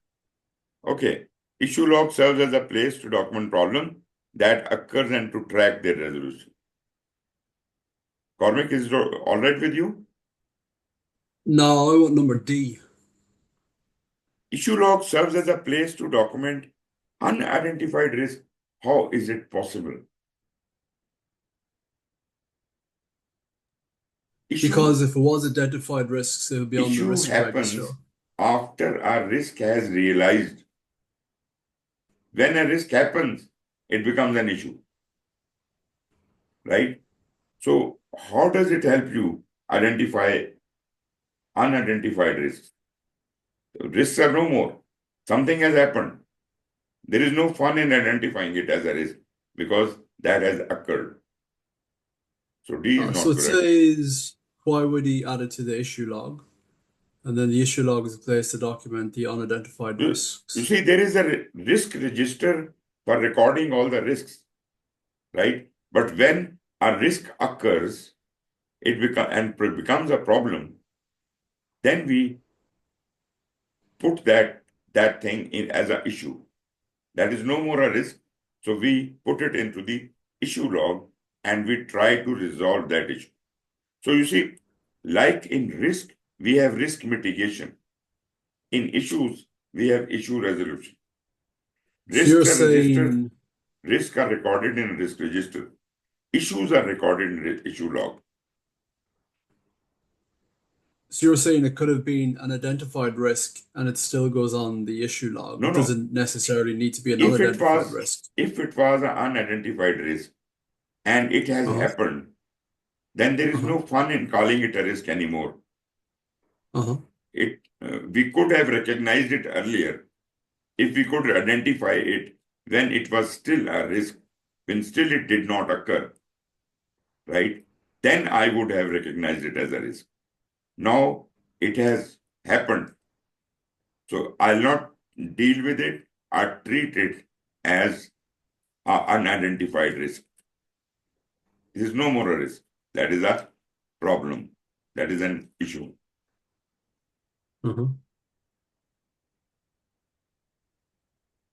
Got it? So first answer is the correct answer. Which of the following statement about issues is correct? Stakeholders use the issue log to manage an issue. B option is an issue should be assigned to one person to resolve. C, there must be no open issues when the project is closed. D, only issues that are behind schedule need to be discussed during project status meeting. What do you say?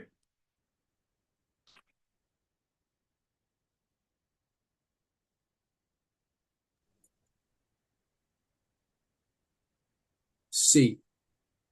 C. C. Okay. And what do you say, Mazin? B. B. And Eddie? C. C. The correct answer is B. An issue should be assigned to one person. Actually, you must take a note of that whether it is an issue or a risk, there must be an owner of that. Somebody should be made responsible for that. That is the most important thing to do. When you recognize a risk, you assign a risk owner who is then responsible for dealing with that risk. When it becomes an issue, somebody has to be made responsible for that issue as if that person can be resolving that issue. Right? As far as C is concerned, that is a secondary statement. There must be no open issues when the project is closed, because this is not always true. Sometimes the issues left over by the project are transferred to the customer. They will have to deal with those issues in future. Right? So this is not entirely true. We can't close all the issues when the project is closed.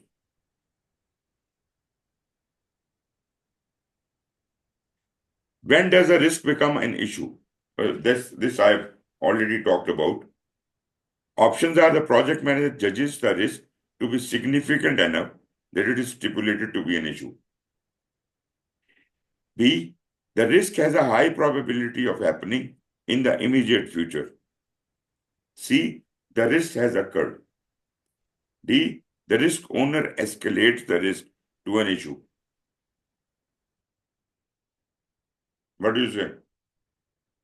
D. Which one? No, C. C. B, a risk has a high probability of happening in the immediate future. So it still has a probability. So it cannot be an issue. It has never occurred.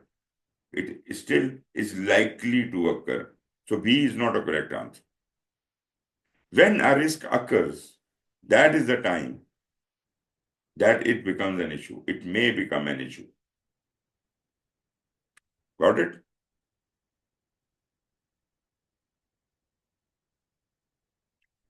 Okay, we are done with this.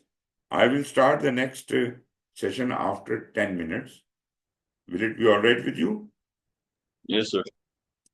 Let's have a 10-minute break then.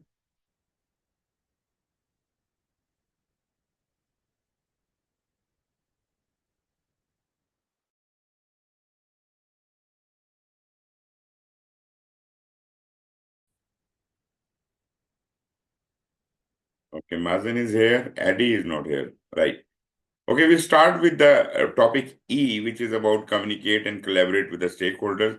Naturally, we talked about stakeholder communication and stakeholder needs and expectations already in a previous lecture. So here we will just breeze through it. We understand communication is the real work of leadership, right? So communication is necessary not only within the team, but with all the players, all the stakeholders. You have to remain engaged in communication all the time, wherever and whenever required. We have already talked about this. This is a two-dimensional chart between power and interest. I will like to skip it. We are also already discussed that. We also discussed the cube concept. We also talked about the communication management plan. What all is included in the communication management plan? We have discussed that. This slide will shed a little more light on it. You can look through it and we can proceed ahead.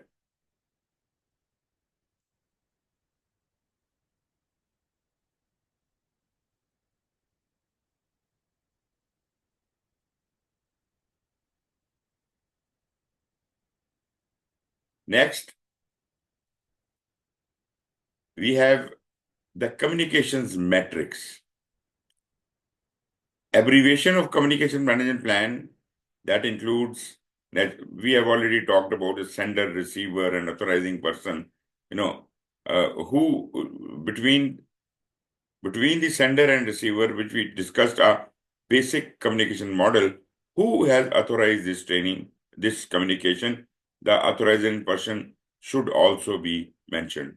Stakeholder communication requirements, what is type of information, what is the reason of communication, what is the format and all that. So all these things. And what is the process for escalation? If this matter is not resolved, this communication does not occur, to whom should you inform? To whom should you escalate this matter to? Then we have got communication, two-way communication and effective communication. Okay, let us have we talked about active listening before?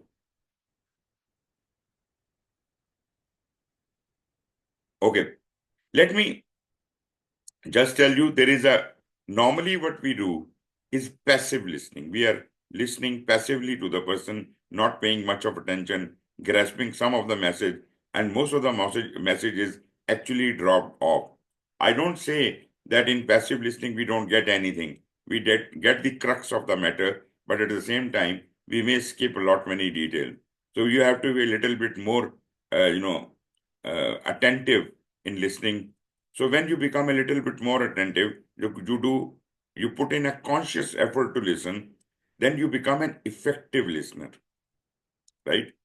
But when you interact with the speaker, asking questions and clarifying and summarizing whatever they have taught so far, for confirmation purposes, you summarize that message and ask them, is it what I got correctly or not? So that is called active listening. And in this way, there are maximum chances of grasping the whole message. This is about the active listening. And naturally, once you are doing active listening, you are immediately getting effective feedback.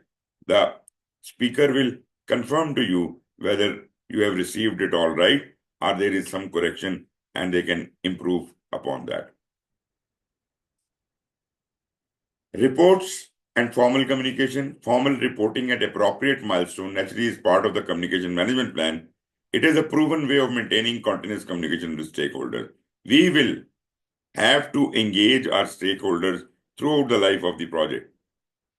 You can't just say that you asked for only this report, so I'll be sending this report on quarterly basis and I have no other relationship with you.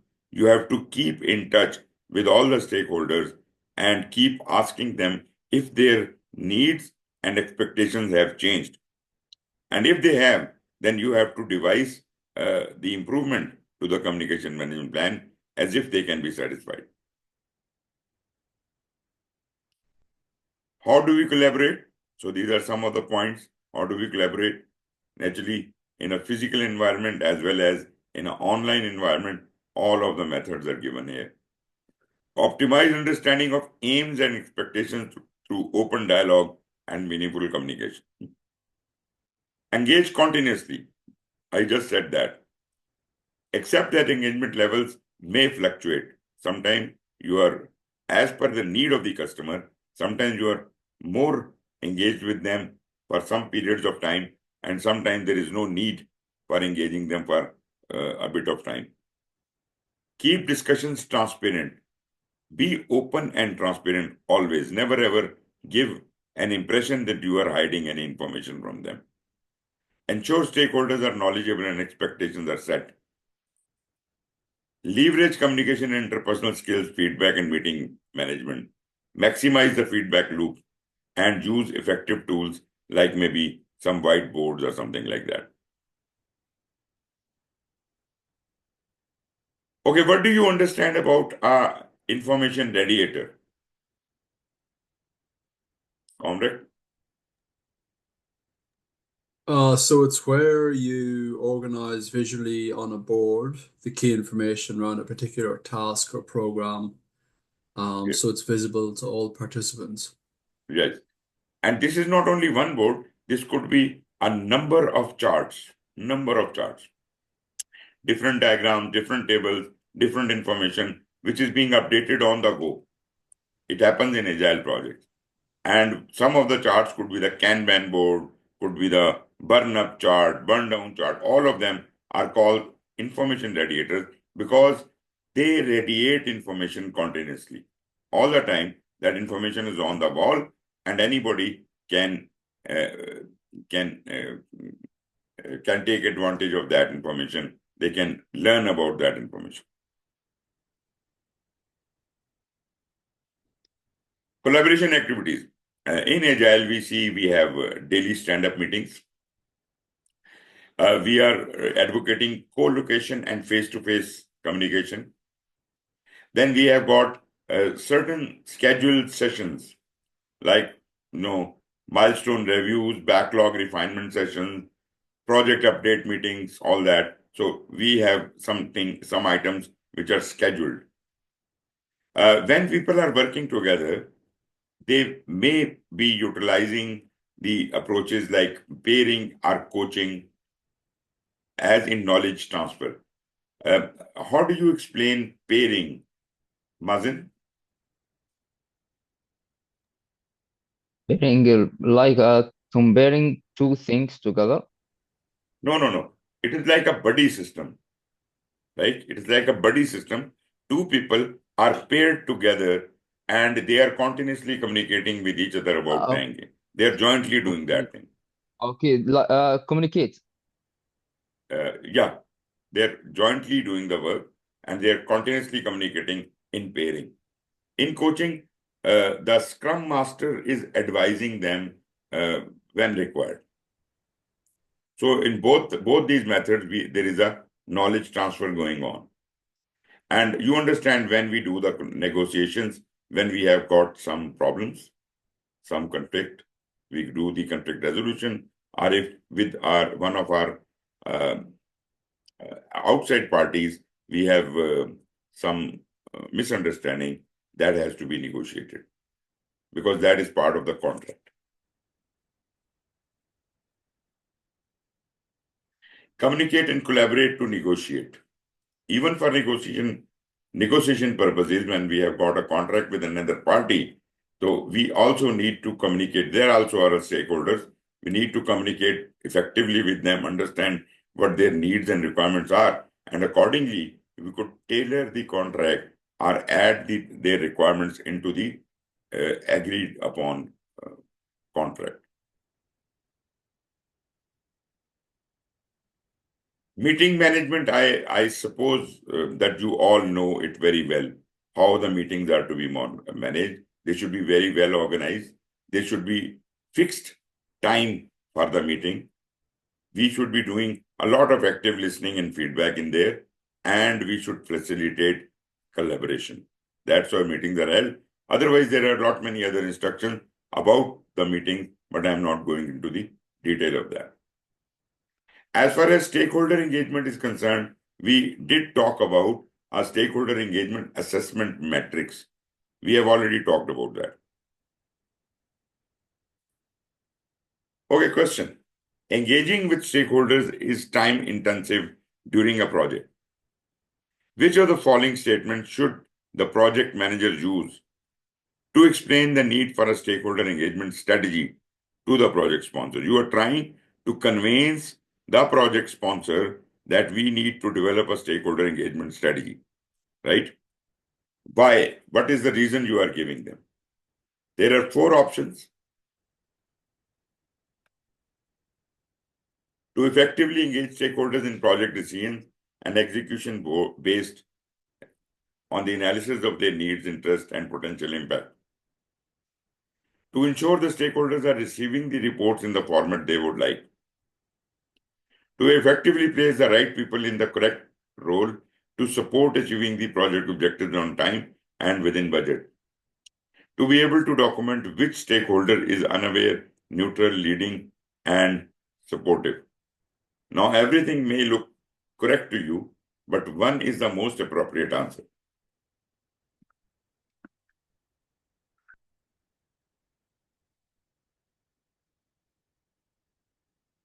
Eddie, what do you think?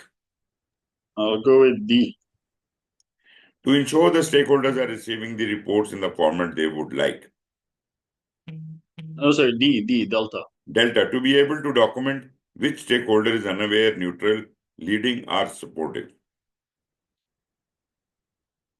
Well, okay, that could be good for analysis purposes. When you're analyzing these stakeholders, that information can be very useful. But what we are talking about here is the stakeholder engagement strategy. You are trying to convince stakeholder engagement strategy to the project sponsor. Well, you may be right. Any other opinions? Cormac? A. A, to effectively manage stakeholders in project decision and execution based on the analysis of their needs, interests, and potential impact. Mazen? Here also A. A. Okay, the answer is A. Well, D also looks all right, but that only deals with the part where the analysis is being carried out. Although when we analyze them, we apply the engagement strategy on the basis of whatever their role is. But you see, engagement strategy is a bigger thing than just making that decision. That is, we are going to convince project sponsor, why do we need the stakeholder engagement strategy, right? So that is a tool, that is a way of classifying the various stakeholders. So A is the correct answer. Which of the following statement best describes the stakeholder engagement assessment matrix? We have done that in the earlier lecture. We have seen the SEAM chart. Remember that? It describes the level of involvement of each stakeholder. It describes the past performance of each stakeholder. It compares the current and desired level of engagement of each stakeholder. It compares the current and desired levels of engagement of the project team members.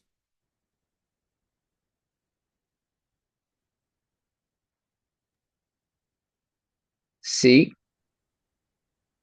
C. Okay. Cormac, what do you think? I agree. Agree.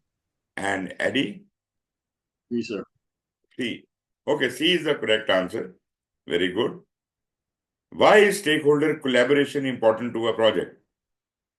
Creates more reporting, requires more meetings, aligns expectations, encourage team to be more than expected, to do more than expected. Simple question.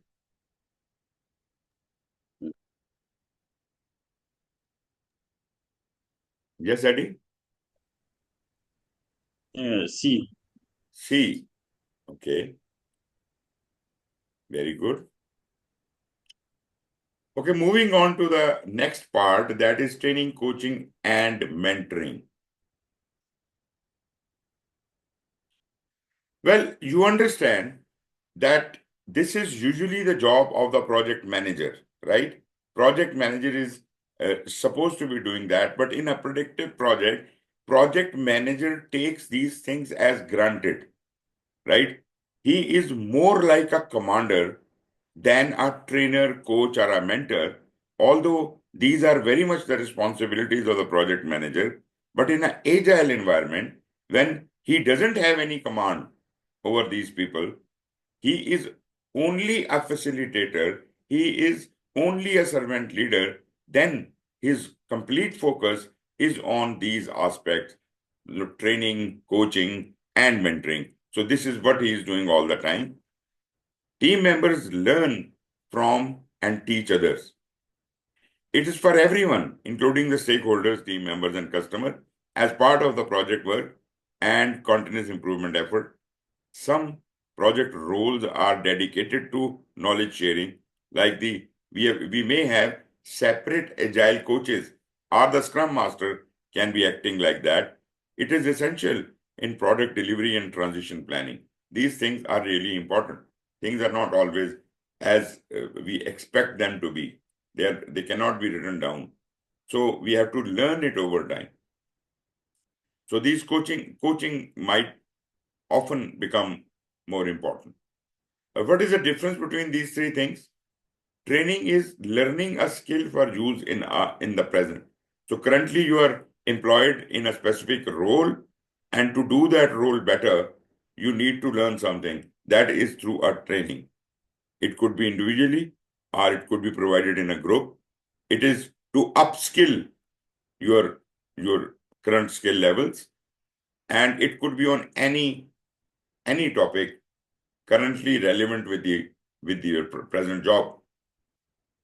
Coaching is learn how to apply new skills or improve existing ones, meaning you have already got some training or some education, and now the coach is telling you how you can apply those things into the current environment, into the current project.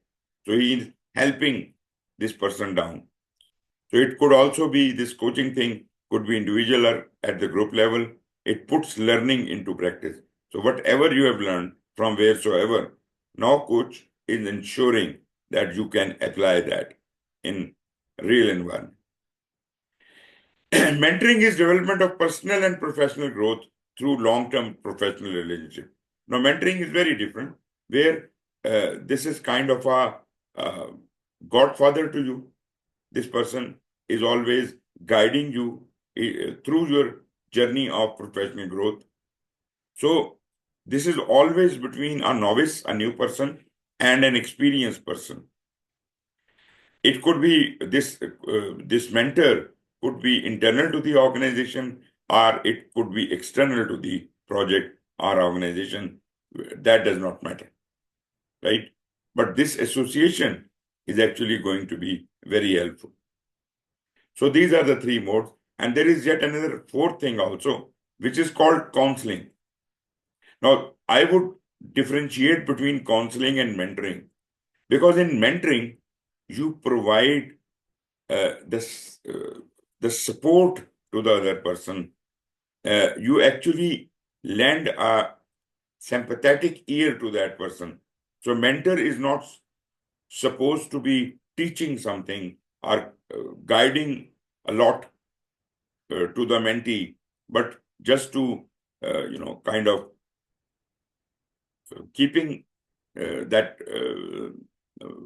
listening to what that mentee has to say, right? But in counseling, you are giving a lot of advice. So I would differentiate between counseling and mentoring. Mentoring is listening. Counseling is speaking. Although the purpose of both of these is very similar. How to acquire required competencies. Now you have decided that, okay, I lack this competency for my current job, I need a training. So how do you acquire that training, that competency? Well, you could do it in many ways.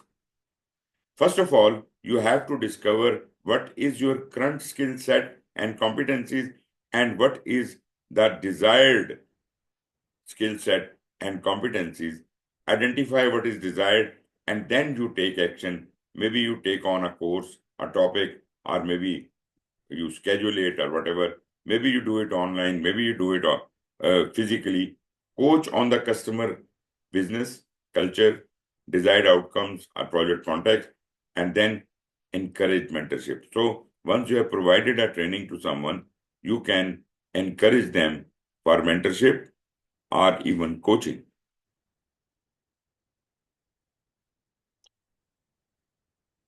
Plan for training coaching. Well, that is also kind of self-explanatory. Do the gap analysis. See, I'm talking from the person like a scrum master, the facilitator. What does that do? He looks at, does the gap analysis, identifies the knowledge, skill, attributes people need to have, and then provide them through various means. He can schedule the trainings for them. He can upskill, give them certificates for them, maybe encourage valued stakeholders to become mentors.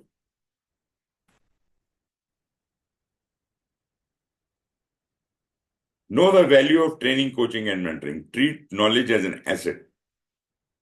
So remember, whenever you learn something, this is important. This is going to be actually giving you a lot of advantage. So do the cost benefit analysis. Is it really worth it to provide this training to this person? Is his performance really going to increase? So if there is investment on the training is more than what the benefit is going to be, probably your cost benefit analysis will tell you that probably this is not a good choice. So you must do the cost benefit analysis before you make a training decision about training, coaching, or mentoring. Help others as yourself to improve skills and knowledge. Increase the team's ability to increase quality, output, and value, and build relationships and trust with stakeholders and team members.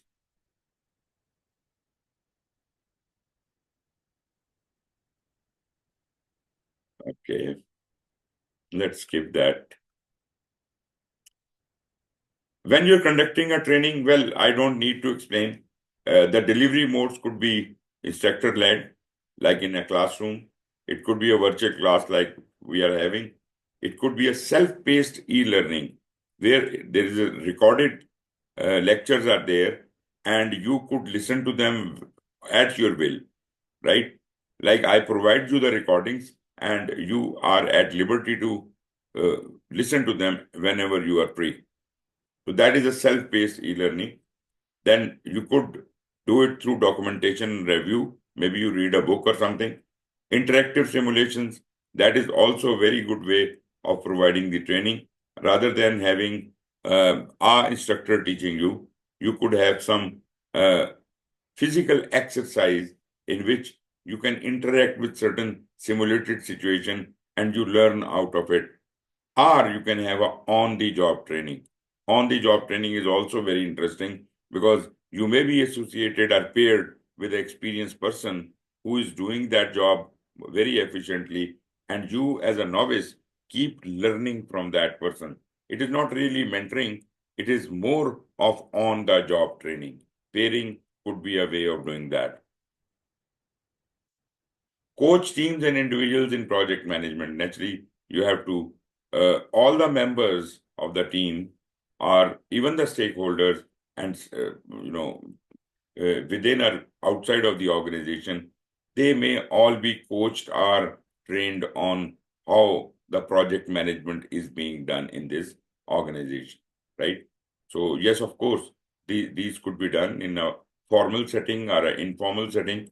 If it is a formal setting, you could facilitate meetings and sessions, transfer skills by pairing individuals, as I just said, and you could model behaviors of those people. Okay, here is a diagram which tells you in an agile environment what is when and what is the need for coaching and the whole team coaching and individual coaching. In the beginning of a project, you need to have a team in a very good collaboration. They should be able to perform. So basically, because it is a self-organizing team, so we start with a coaching at the team level, not at the individual level. But as we move into the midpoint of an iteration, that is when everyone is doing some work, right? So that is when they need to be coached at the individual level. And again, when the project is closing, again, our focus comes back to the team because whole team coaching during retrospectives, as if they can learn lessons, they can continuously grow and improve, and that way they can apply these lessons into the next iteration. So you see, the levels are high for team in the beginning, then in the middle for individuals, and at the end, it is for, again, the teams.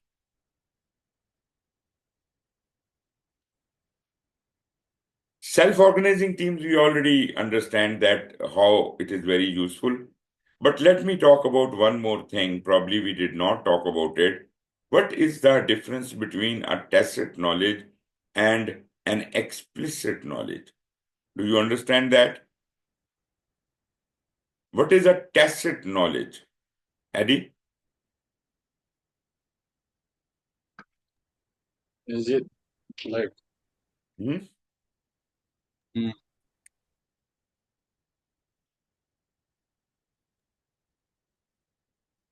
Anyone? is it a Yeah. person willing to learn, like tacit knowledge? Hmm. What is tacit knowledge? Can you give me an example of that?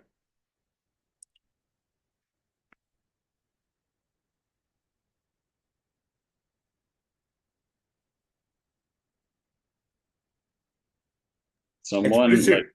Yeah, please. like someone like willing to learn, or something like that. Okay. Tell me, what is an explicit knowledge?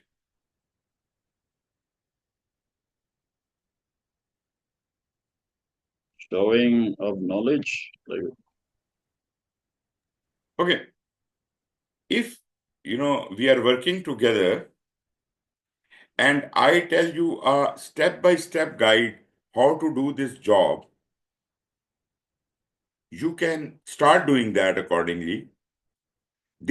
I am explicitly providing you instructions how to do this job, and you can write it down, you can record it, and that is added to your knowledge archive, and you can use it in future as well. You could even write this procedure down for the company files for historical data as if the other peoples could use it. Tacit knowledge is something which can be explained, which can be taught, and which could be indiscriminately be recorded. Not, sorry, this is explicit knowledge. As far as the tacit knowledge is concerned, tacit knowledge is a knowledge you gain from the company of other person without even realizing what you have learned. But when you work in the company of an experienced person, your attitude will change without exactly knowing what you are learning out of it. But your personality improves. When somebody asks you, you have been with this person for 1 month, what have you learned? You can't really explain it. That is a tacit knowledge which could not be written down, which could not be explained, but naturally it improves your personality. Ultimately, one day, this tacit knowledge can also be converted into explicit knowledge, but not right now. Right now, you are unable to really understand and explain what you have learned. I hope you understand that point. yes, sir. Okay, one other thing on this slide is job shadowing. Cormick, what do you think is meant by job shadowing? So you'll probably get a more experienced person with a less experienced person, and the less experienced one would watch the more experienced one do their job, Hmm. on whatever, be it daily Right. basis, or it's just that they learn through watching the experienced one. Watching. Yes, very good, very good. Actually, job shadowing is an inexperienced person is attached to an experienced person, right? A novice or an internee is attached with person who is really experienced, and the novice is trying to replicate the actions of the experienced person, right? And learning in the process. That is called job shadowing. There is another concept which is called reverse job shadowing. That is ultimately gaining the expertise to that level that you could do those steps which the expert is doing in the reverse order. You understand my point? Like you teach ABC to your children, and one day you ask them, okay, recite the alphabets in the reverse order. Yes, that shows their expertise they have gained. They now understand what comes first comes last, and how to reverse the order. So reverse job shadowing is when you have reached a specific level of expertise. But basic job shadowing is just copying the experienced person and learning in the process. Okay, when you provide a training, this is mandatory that you have to measure that are these people really learning something out of it. How do you measure the training outcomes? You could have various assessments during a training, like what we can do here virtually is I am posing you various quizzes, various questions, and you are answering me. I'm the purpose is not to grade you. The purpose is simply to check whether you are really listening to the whole discussion or not, and also to realize you that, well, maybe you are not following things properly and you have to pay a little more attention. So I'm not trying to evaluate you. I'm just trying to invoke your uh, uh, cells of your mind as if you could be more attentive. Observation of knowledge or skill improvement, that could also be I could comment on your knowledge acquisition skills just by my question and answer sessions. You could be after at the end of the course you could get a certification which could be kind of a authoritative way of telling people that yes, I have been certified in this thing. Discuss and share training outcomes in team retrospectives. One person has received the training, he could discuss it with other team members and share the salient features. We normally do that in organizations. So augment training through coaching to convert learning into active use of knowledge. Whatever you learned through the coaching, you try to make it more practical to your environment. So for that purpose, you may use pairing team members in a knowledge sharing relationship, as if one person has got the training and the other person can benefit out of it. Mentorship, we already know about it. These relationships are kind of long. This can span years. And in mentorship, you could do job shadowing, you could do transfer of explicit as well as tacit knowledge and things like that. But this is a relationship. I would say, the one input from my side, mentoring from the mentor point of view is more listening and less speaking. Just appreciate the other person, just acknowledge the other person. That is sufficient for a mentor. As far as counseling is concerned, that is slightly different, because in that, the mentee is asking you, the consultee, the person being counseled, is asking you for an opinion, and you are elaborating on that. That is called counseling. Question: which of the following should not be considered as part of training cost estimates? Logistics and venue cost, participant salaries, courseware printing and distribution, or instructions?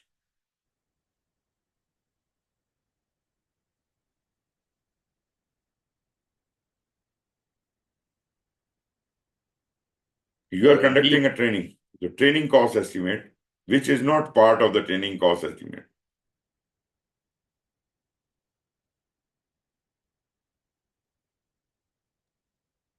Participant salaries.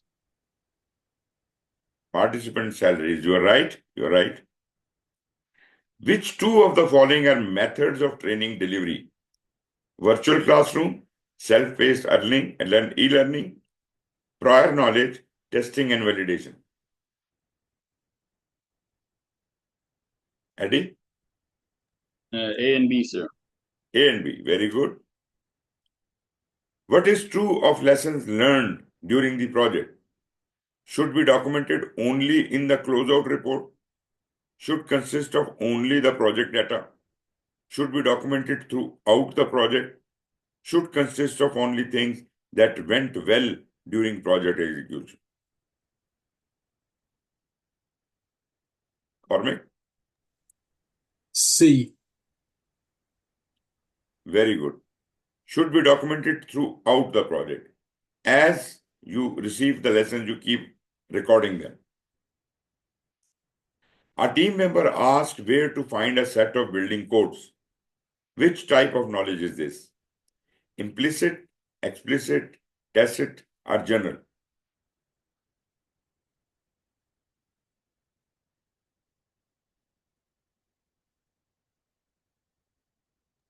C. That's it. No, building code are properly written down somewhere. So that is explicit knowledge, not the tacit knowledge. Explicit is. Which two of the following will the project manager need to ensure before effective training can take place? Training is successfully resourced and scheduled. Final project sign-off has been received. Reminders should be sent to confirm the trainee's participation. Billing for the training should have taken place.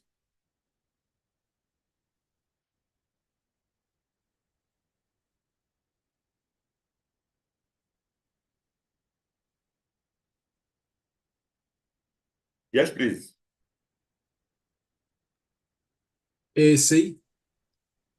A and C, you're right. Okay, we are done with this portion as well. Next is manage conflict.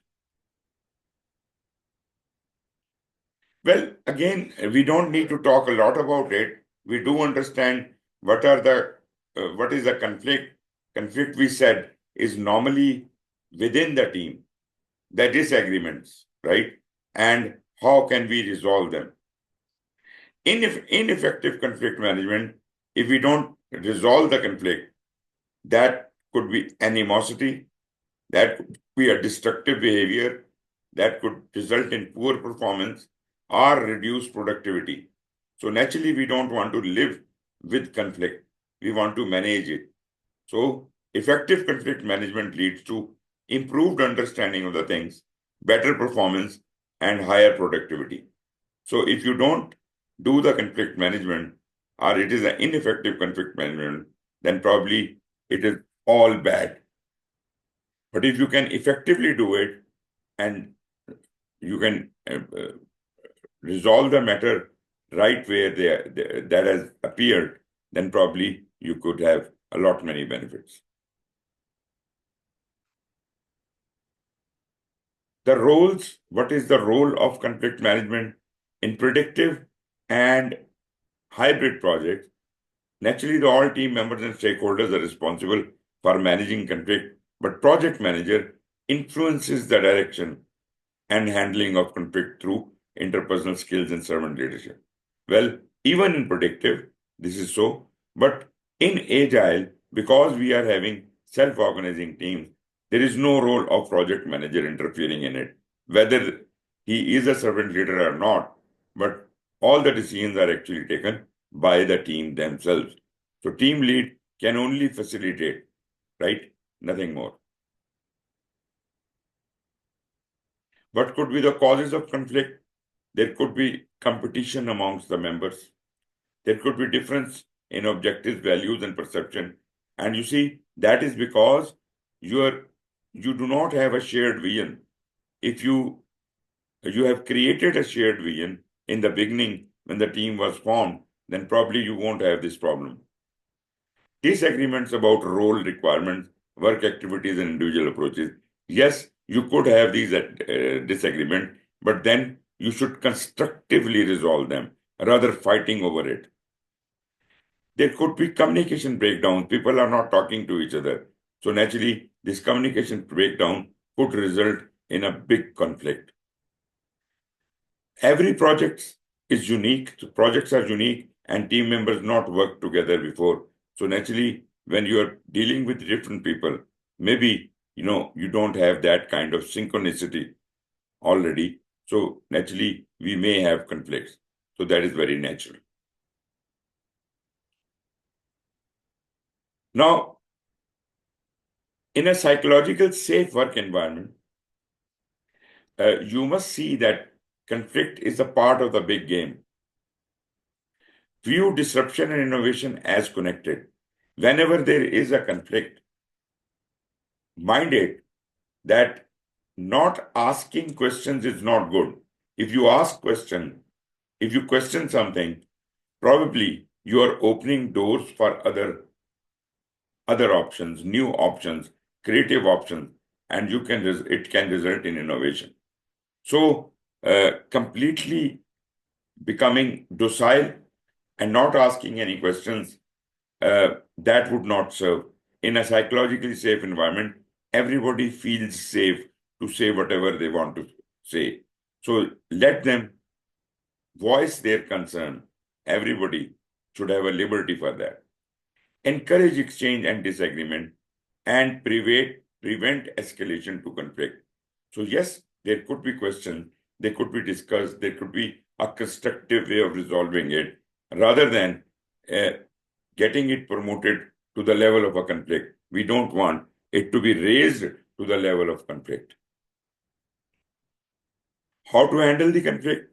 Use preferred way, which you have outlined in your team charter or ground rules.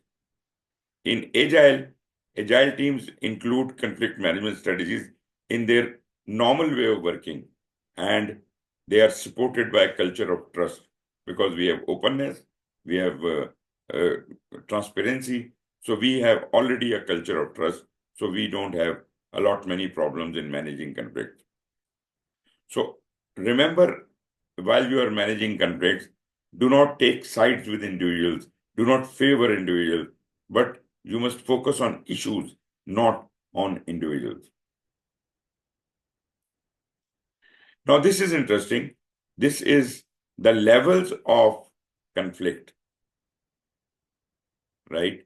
This model by Speed Lees shows a problem arises. That is the base of a conflict, right? It could grow out to be a conflict, but raising questions is not bad.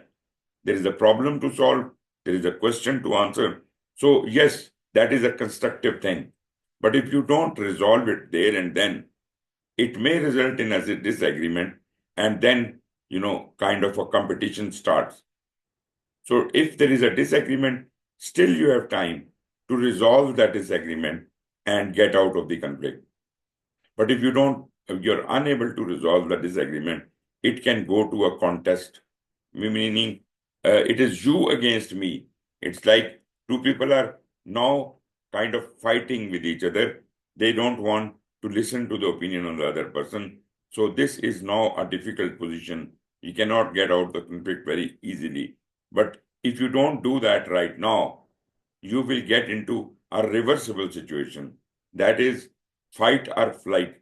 That means only one person is left alive. The other person takes the flight. Right?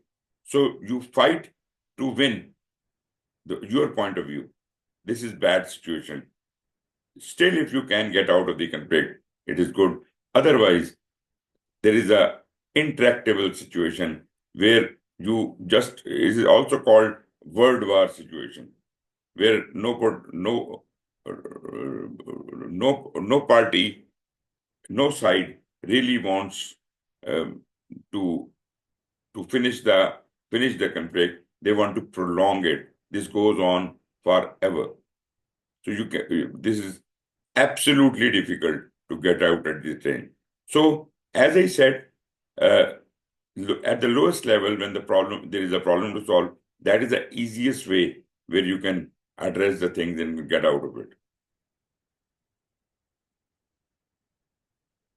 Use interpersonal skills to manage conflict. Like, you can use emotional intelligence, you can use influencing, leadership, decision making, active listening. We know all about these things. So you can use all of these skills in resolving the conflicts. What are the various conflict management approaches? Now, this is interesting. Smoothing or accommodation. What is this? There are two parties having a conflict. Rather than resolving their issues, they are just trying to praise each other. They are both trying to sacrifice for each other, right? And they are looking at the good points of each other. So, well, it looks like a very cordial environment, but this is not a solution. You are actually not discussing the conflict at all. You are discussing the commonalities, right? So I would say, though it looks peaceful, but this is no solution to a conflict. Conflict remains there, but it's just, you have just brushed it under the carpet. Problem is not resolved, but you are very cordial with each other. Second strategy or approach is avoidance or withdrawal. One party does not want to fight. They don't want to discuss anything. They just want to retreat. Again, immediately it looks like that there is no problem, but actually the problem is there. But one party is not ready to fight for their right. So problem is still not resolved. Third is compromise or reconcile. Now this is more intelligent approach than the first two. Here you can listen to various viewpoints during a discussion or a meeting, and then you can enable cooperative attitude, open dialogue to reach a consensus or a commitment. Well, this is good. This actually is working towards some kind of solution. Then we have got another negative approach, that is, out of the conflict, the stronger party always win. They can force or direct. The weaker party is in a withdrawal mode, and the stronger party is in a directing mode, right? So these people always win. The problem is not resolved. Then we have got the best option, which is collaboration and problem solving. In this, again, we are doing the same thing. We are listening to all viewpoints and insights from varying perspective, meaning we are actually playing with the idea. We are talking about various options to resolve it. It requires cooperative attitude and open dialogue. Again, it was there in the compromise also. Search for solutions that typically lead to consensus and commitment. So I think, although it looks very similar to compromise and reconcile, but this is more aggressive and robust approach and the best approach whatsoever out of these conflict management approaches. One common tool you use in conflict management is the root cause analysis. Try to find why are we in a conflict right now, right? And the method is 5 why method. Do you understand, Mazen? How does it work? 5 whys. Yes. For each answer, they will ask again why. Right. For example, you are late to the office. You are asked, you say, I'm late today. They say, why? My car was out of order. I say, why? I did not maintain my car. You say, why? I did not get time to go to the mechanic. Say, why? So after why, 5 whys, we are usually at the door of the solution, right? So this is a very interesting mechanism, 5 why method, in which we get to the root of the problem by asking these 5 whys. Sir, can we use the Ishikawa diagram in This is it. conflict? This is it. Root cause is Ishikawa. Oh, Root cause is Ishikawa. Okay, we are done with this portion. And that concludes our lesson number 4. So that means we can now start lesson number 5, but we can have a break of about 10 minutes before we can start lesson number 4. I suppose, Mazen, you have to leave, isn't it? yes. Will you be there after 10 minutes? No problem, because I will go to the work after 15 minutes. Okay. So we have the break, and then we come back and we start. And whenever you feel like you can leave, because you have got important thing to do. And we will continue with lesson 4. We'll record it and we'll share it with you, right? So I will try to do as much as of lesson number 5 as possible. And in the last class, we will complete lesson number 5 and 6. So let's have a break for next 10 minutes.